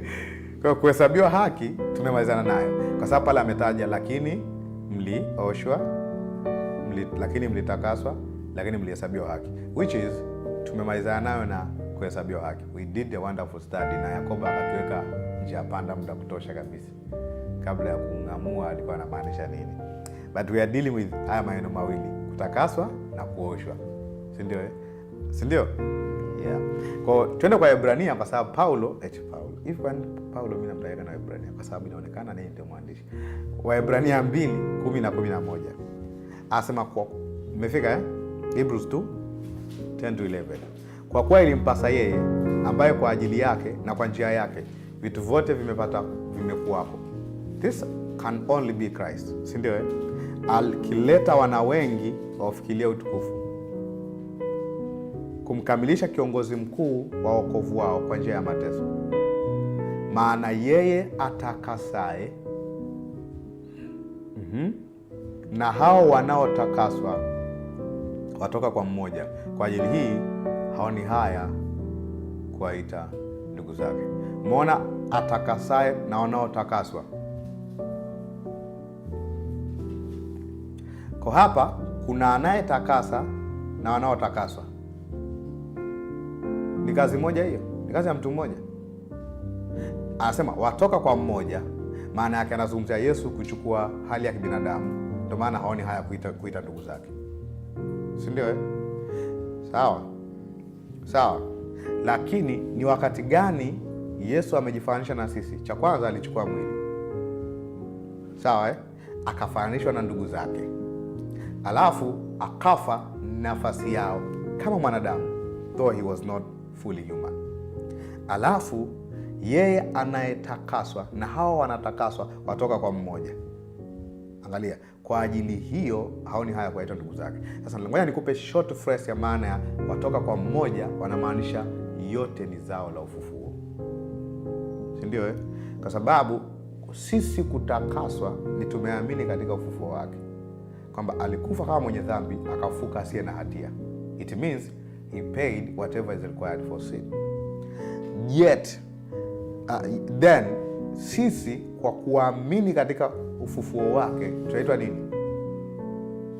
Sisi tunaitwa wana wa Mungu kama yalivyo. Na hii kwenye Warumi ameeleza ya kwamba in fact mpaka kwenye Ufunuo 1 nafikiri ni 5 pale anasema Yesu anaitwa mzaliwa wa kwanza kutoka kwa wafu. Actually neno mzaliwa wa kwanza unaona inafanana sana na neno mwana pekee, inahusiana. Mwana pekee mpaka mzaliwa wa kwanza ni zao la ufufuo. The only begotten to the firstborn. Neno firstborn ni neno la Kigiriki prototokos. Prototokos. Prototokos. Prototokos ni lugha rahisi leo ya kuita model au prototype. Model au prototype. Prototokos, Prototokos, model. Sasa wataalamu wa mainjinia wataniambia model za magari ni nini. Nikifanya walipozindua simu gani ambayo imetoka current imezinduliwa? iPhone 15 imeshazinduliwa. Okay. iPhone 15 hiyo ni model. Lakini hiyo waliokuwa wanaitumia pale mbele kuelezea waliotengeneza ile ya kwanza, wewe una tekakubali.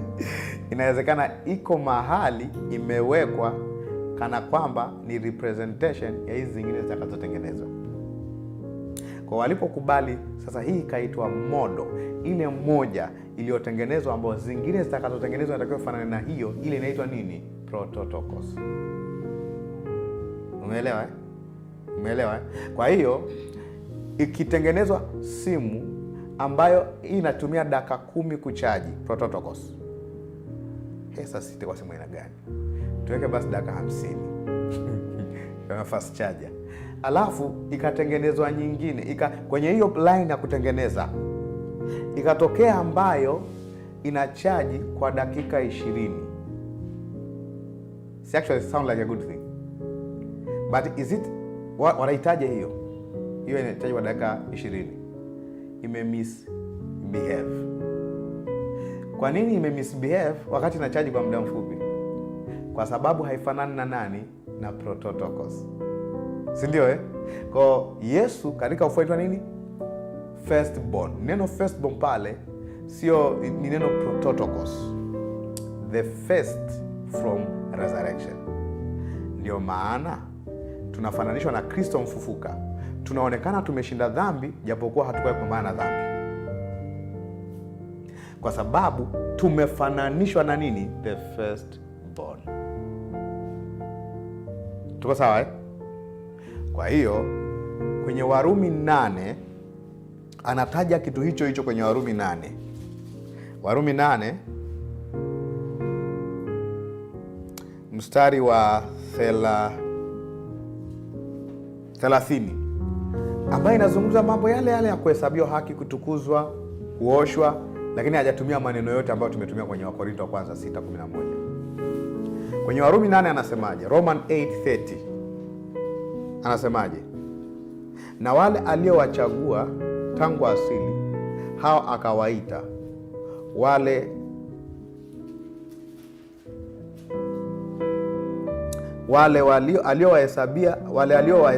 aliowaita hao aliohesabia nini? Haki. Inafanana kule kwenye 1:6 Wakorintho 6:11.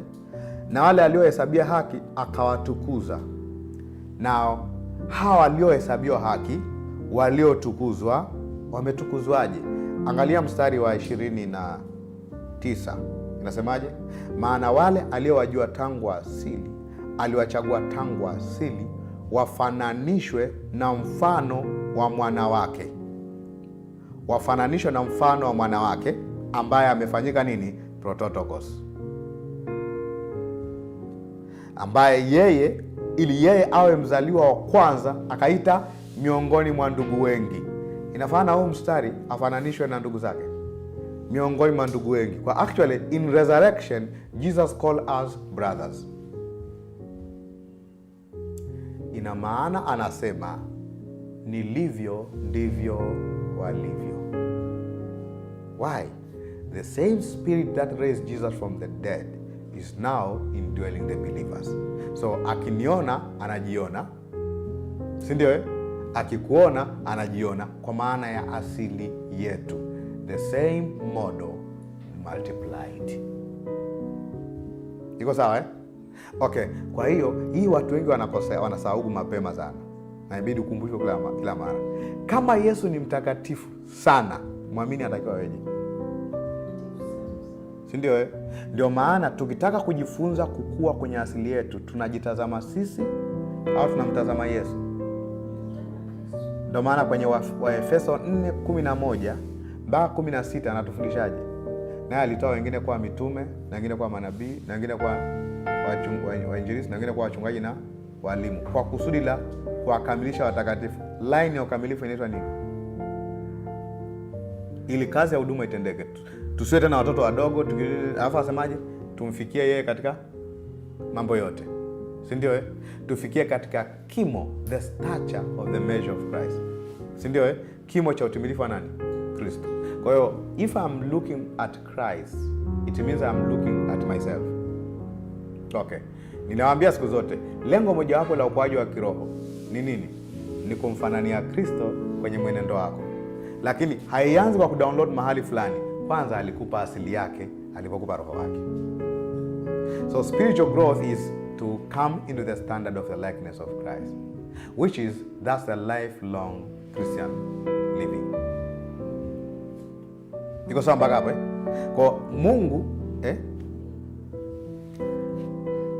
nikurudia kama nilivyosema mwanzoni, inabidi ukasikize audio. Nasema cha kwanza Mungu alichofanya katika ufufuo wa Yesu Kristo ni kutupa yule roho aliyemfufua Kristo, au aliyeko ndani ya Kristo yuko ndani ya mwamini. Iko sawa? Iko sawa? Okay. Kwa ukuaji maana yake nini? Kumdhihirisha huyo Kristo aliyeko ndani yako. Kwa kama standard ni prototokos, ni kumtazama yule ambaye amekamilishwa katika vyote, ili tunapomuona tunajiona tulivyo, ili tudhihirishe namna tulivyo. Najua nimesema tofauti, lakini kitu kile kile. It's like you don't do so that you can become. You are, that's why you are doing. Yani Mungu hajaanza kwanza na kusema ukijitahidi ndo anasema, yani dada wewe, ukianza kuzaa ndo utakuwa mwanamke. That hit so hard. Au unaonaje jamani? Kipi kinaanza? Inaanza kuwa mwanamke ndo uzae, au unazaa unasema ya tulikuwa hatujajua ni mwanamke? Umeelewa maana yake? So angalia, unajua, ngoja niwaambie. Nilikuwa naongea na jana na darasa la Jumatano. Unajua hizi physicality zinatufundisha how God works kabisa. Mungu anamuumba mwanamke kabla hajabeba mtoto. Ndani ya mwanamke kuna capacity ya kubeba mtoto. Okay, mwanamke anaweza kaamua asibebe mtoto. Anasisi kwa mwanamke. Umeelewa maana yake? Kwa Mungu principle yake nini? Make identity with the capacity before ile capacity iwe displayed. Kwa ngoja niwaambie, Mungu anatufanya kuwa wenye haki kabla hatujafanya tendo lolote la haki. Katika Kristo. Mungu anatuita watakatifu kabla haujadhihirisha chochote kinachoonyesha kwamba wewe ni mtakatifu. Umeelewa? Umeelewa? Kwa he start with identity first. He changes the nature first. He give the spirit first. Ndio maana concept ya roho kuacha ukikosea hai make sense. Kwa sababu gani? That's the one, a helper. Now, if a helper has to be strong to help. Sasa kila mara ukichemka helper anakimbia. Shabash. What is that? Hata sijui maana shabash. Kwa dictionary. Imagine, helper is running every time we make a mistake. Joto limezidi. Haya maneno mazito sana. Imagine msaidizi aliyetumwa akusaidie. Wajua hawezi kuvumilia anayemsaidia. Sasa wajua concept tunayo juu ya Mungu inachekesha. Hasa kwenye utatu. Yuko hivi. Baba ni yule ukizingua, anakuzingua. Ndio aitwa Mungu wa Agano la Kale. Ukileta shida yani ni kama mama asema ukinizingua na mimi nakuzingua kama mama yetu. Alafu Yesu ndio yule mpole ambaye yupo anakaa na wenye dhambi anawasaidia. Si ndio Yeye hana shida. Ila Roho Mtakatifu bora hata Yesu ni yule muoga. Na picha yake ndio ya hua. Ukizingua atasa huya shwa. So Wakristo wana Mungu wa utatu ambaye hawafanani. Yaani mwingine ni vagi, ukizingua anakuzingua fire. Alafu mwana ndio yule ambaye wamekataa kuingia Samaria, zita moto. Alafu sasa kuna roho sasa. Roho ni yule ambaye nini? Yaani ndio yule hapa anauguaga tu. Akichoka sema, "Wow, umechemsha." Bye. Alafu sema, "Roho shuka basi, nishuke." Sawa.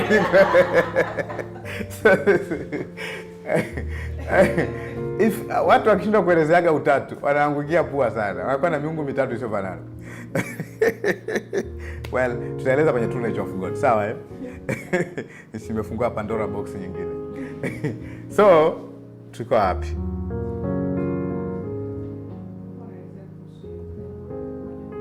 Yes. So now Mungu he makes us as new creation before we do any new thing. Sio kama unaelewa? Kwa hiyo anakuhesabia haki, anakuita mwenye haki kabla hujatenda tendo lote la haki. Anakuita mtakatifu kabla hujadisplay chochote kilichofanana na utakatifu. Ndio maana Yesu alisemaje? Aliwaambia Mafarisayo, sijui kama walielewa, ufanyeni mti kuwa mzuri na matunda yake yatakuwa mazuri.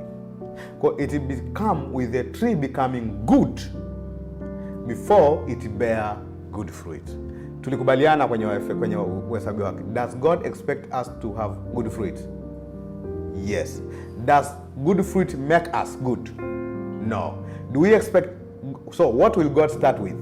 Make this one good. And then goodness is the capacity to produce what is good. Shida ya watu wengi, hata tunapoenda kwenye mikutano ya Injili, tunawaambia wenye dhambi waache dhambi waje kwa Yesu. Yaani unamwambia mtu oga kwanza ndo uje bafuni.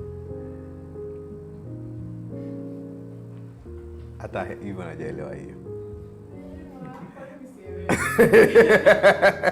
Kwa hiyo unamwambia mtu ajitakase ili aje kwa mtakatifu. Kwa hiyo ni sana kumwambia mtu oga kwanza ndio uje bafuni. Nilikuwa naangalia video moja juzi.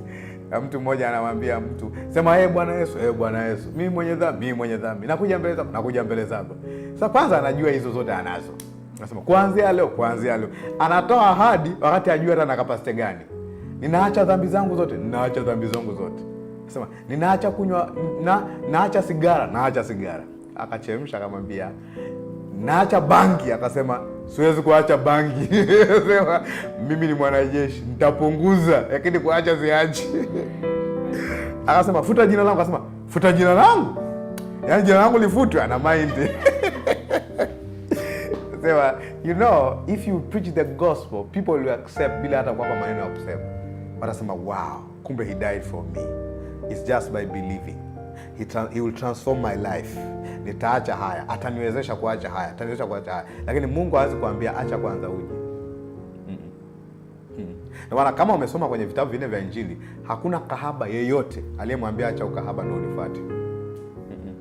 Alikuja, wanatambulika kabisa, Yesu angejua huyu mwanamke, lakini anaambia he forgave them before they did anything. In fact, hakuna hata kahaba moja aliyemwomba Yesu msamaha kwenye Biblia. Unajua hiyo? Wote walikuja akaambieje?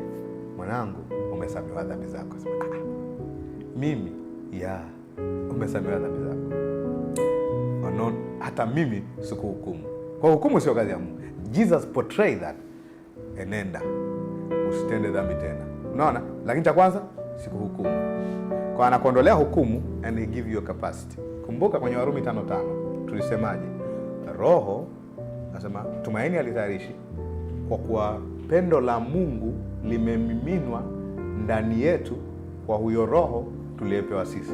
Kwa the Spirit of God in us is God capacity to love, which is in love is where we see those characteristics: utu wema, fadhili, uaminifu. So Mungu ana deposit capacity kabla ya kumwambia do. Kwa Mungu hawezi kudai kitu ambacho hawezi kufanya. Na hawezi kuambia fanya kabla hajafanya. Ni sawa na kusema gari umeweka uwezo wake wa kuendeshwa ni spidi 120. Alafu unaitaka kwenye dashboard ukaandika 240. Practically kama hizo piston na hiyo engine na hizo na uwezo wa kuchoma mafuta inakimbia kilomita 120 maximum, hata dashboard ukiweka 2040 km/h itatembea itafika kilomita hizo 2000 kwa sababu dashboard inasoma. So he doesn't tell us to do what we are not capable to do. He supplied the capacity, which is the Spirit of God in us. Kwa kama mwamini hapendi, when a believer does not love, he is not lacking love, he is not walking in love.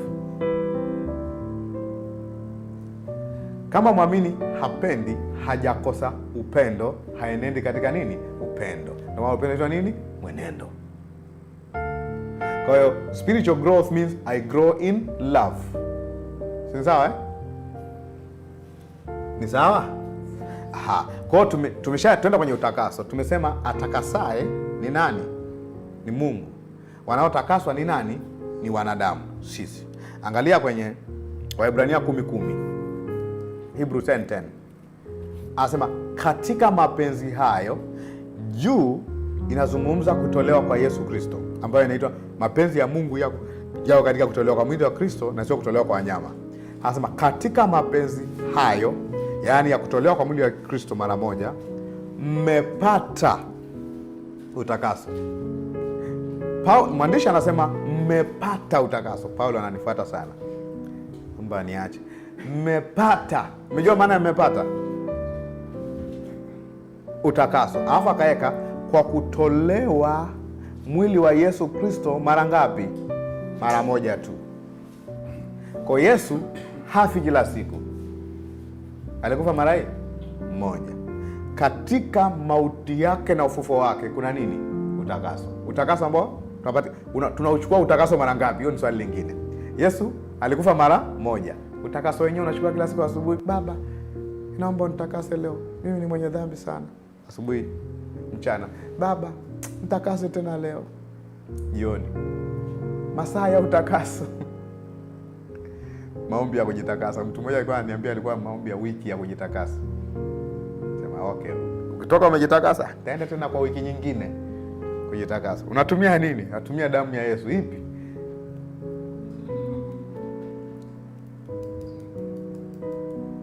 Asema mstari wa 12 unasemaje?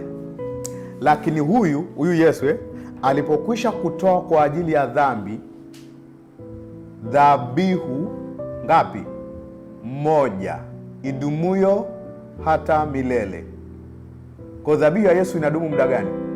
Milele. Maana yake ndio maana hafi kila siku, hafi kila mwaka. Alafu asemaje?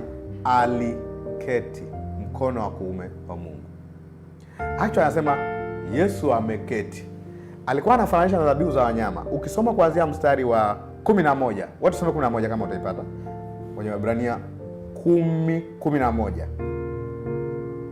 Anasemaje? Anasemaje? Na kila kuhani husimama. Hawa ni kuhani ambao walikuwa wanatoa kondoo, lakini Yesu ameketi.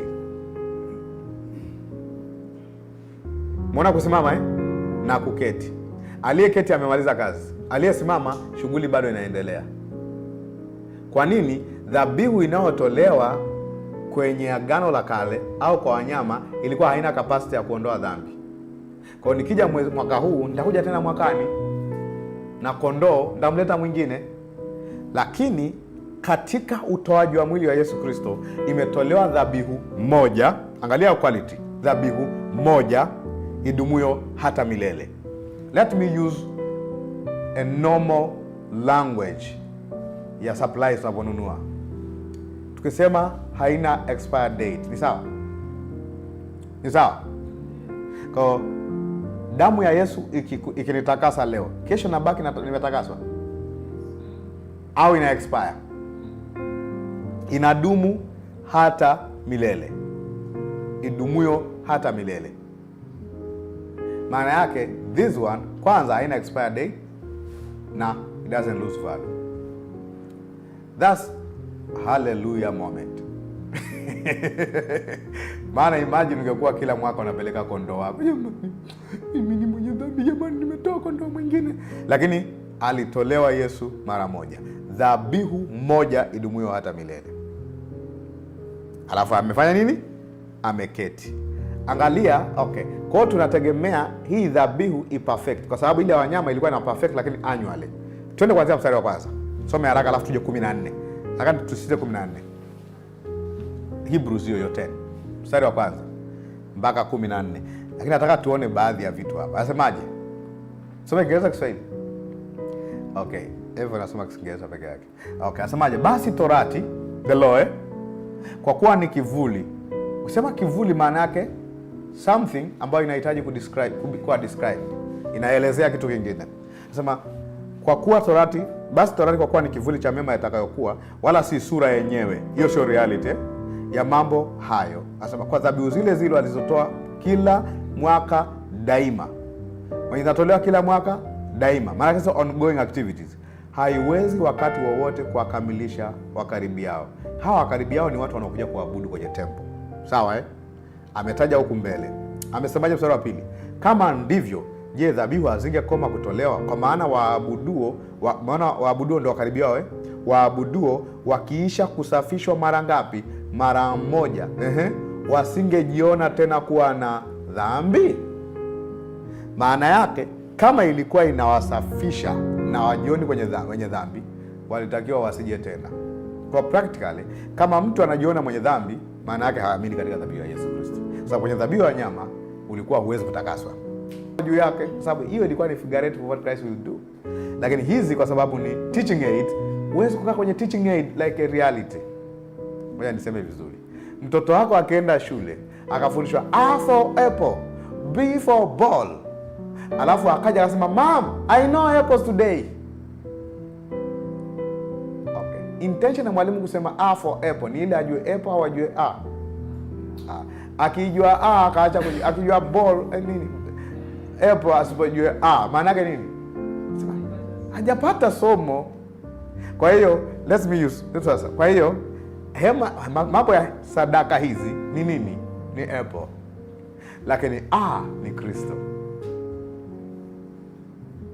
Si ndio Si ndio? Zamani sisi tulikuwa na namna yetu, siku hizi watoto ndo wame advance. Tulikuwa tunasema hivi, hii ndio A. Ina mkia mfupi. Nimejifunza juu ya mkia mfupi. Mama anaweza akaweka mikono kwenye mafuta, akatiza kidogo, akala kibao. Mama siku hizi wapigi sana kama mama zetu. Ukasikia wewe mdiga sana. Umeenda kujifunza sasa. Hii ndio iko kama kata. Mama nimejifunza kata. Sasa siko hapa tunaweka chungu kila siku. Siko hapa tunapeleka mtoni hapa nimejifunza kata. Lengo kata ni kitu tunachokijua. Lakini natumia kata kujifunza nini? Hii ndio iko kama ina kofia kichwani. Hebu najua hizo vitu. Hii ndio hii ndio iko kama yai. Tunajifunza yai. Tulikuwa tunafuga kuku. We understand mayai ni round. Kwa yai sio yai. Hatutaji yai kama yai. Yai ilikutufundisha juu ya ili kila mmoja ni kitu kipya. Hii ni nini? Kwa nawaza yai, mnachora. Umeelewa sasa? Umeelewa na hiyo na nyinyi? Kwa mkifundishwa mwele msibaki na yai. Ndio maana naambiaga watu wanaojifunza parables of Jesus wanachemka sana. Unatumia mfano wa talents aliyofundisha Yesu, the parable of talents, kufundishia uchumi. Inafikiri Wayahudi walikuwa wanajua uchumi? Walikuwa wanajua. Kwa hiyo ni nini? Ndo egg. Ina represent I'm using egg to teach about Kwa Yesu alitumia hizo mifano ya talents. Mwanamke aliyepoteza shilingi, si ndio ndugu wawili, sijui kaka mkubwa na kaka mdogo. Those are parables to teach about some things that are spiritual or in the kingdom of God. Kwa hiyo ukibaki na shilingi, unajua bwana, investment unatakiwa utoe mitaji kwa watu wakurudishie faida. Yesu alifundisha hivyo? Yesu hajafundisha hivyo. Amekuta ikifundishwa, akatumia wanachojua kufundisha wasichokijua, ambao ni ufalme wa Mungu. Ufalme wa Mungu umefanana na, then he used that to teach about the kingdom of God. Shida yetu ni kwamba tunabaki na nini? Na talanta. Badala kubaki na nini? Na shule. Si ndio Sawa. Kwa hiyo hiyo ni style ya Musa pia. Style ya Musa, the same style. Muda umefika kuondoka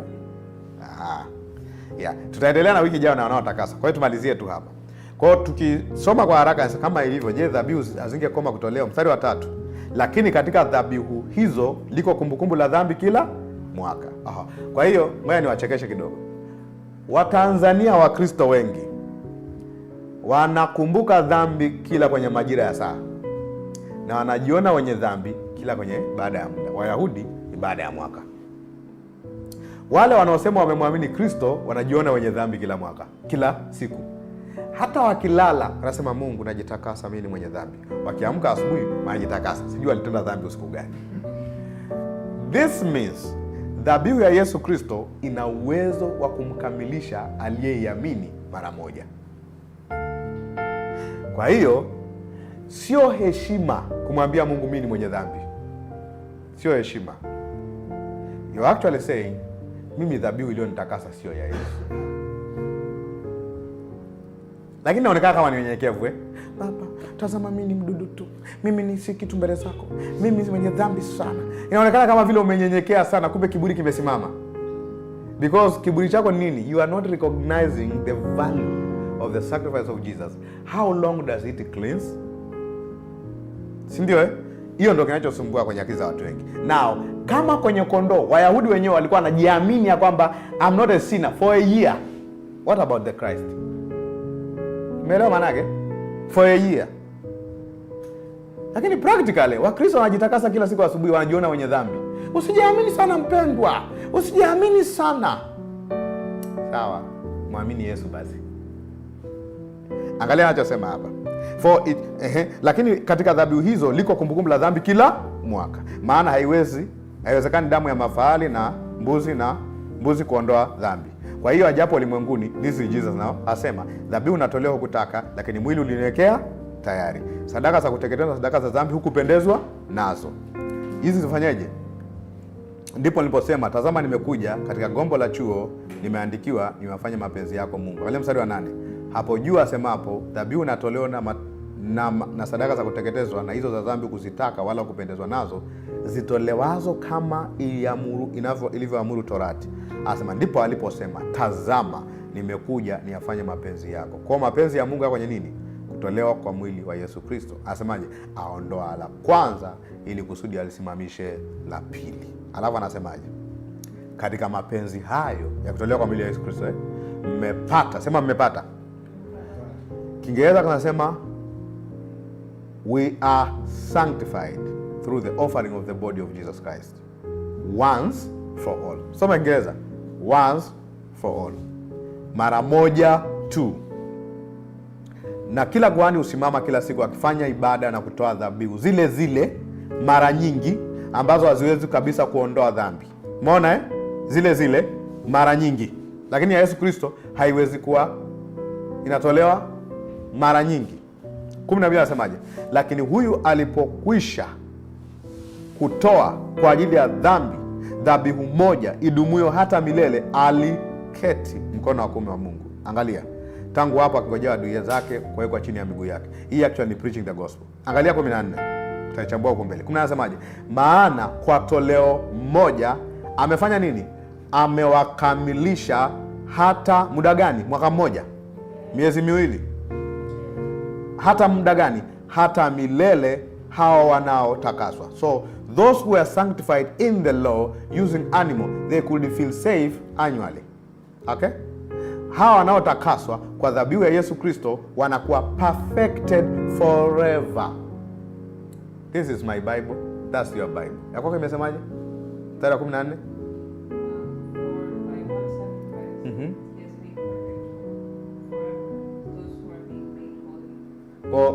Holy. Umeona holy pale? Sawa. Kwa being made holy ndo sanctified hapa. Ni nini? Mwamini anatakaswa kila siku au anatakaswa mara moja? Mara moja. Alafu inakaa muda gani? Okay. Iki expire inatuambia what are you talking about? It can't be of Christ. Sawa Sawa. Naomba nimalizie hapa. Kwa hiyo wote, ngoja niweke na mimi huko. Wote tuliotakaswa na Yesu, tunatakaswa mara moja, hatutakaswi kila siku. Hatutakaswi kila mwaka. Hatutakaswi baada ya miaka 10. Si ndio? Kwa sababu dhabihu inayotolewa inayo capacity ya kutakasa milele. Sawa? Sawa. Tutaendelea wiki ijayo kwenye eneo la utakaso. Tutaweza kumshukuru Mungu. Maswali tutaweka wiki ijayo. Baba, nakushukuru kwa sababu ya nafasi uliyotupa tena ya kuangalia juu ya kuoshwa na kutakaswa kwetu katika Kristo. Tunaomba na kupokea kwamba tunaendelea kujengwa katika ufahamu wetu wa kufahamu hayo tunayoyasikia. Pengine kwenye akili zetu inakuwa heavy kwa sababu tunayasikia mara nyingine ni kwa mara ya kwanza au zinaweza make sense kwenye akili zetu, lakini kwa sababu ya uhalisia wa utendaji wako tunapokea ufunuo wa neno lako na kujengwa na kuimarishwa katika jina la Yesu. Amen. Mmebarikiwa sana. Tuonana Alhamisi ijayo.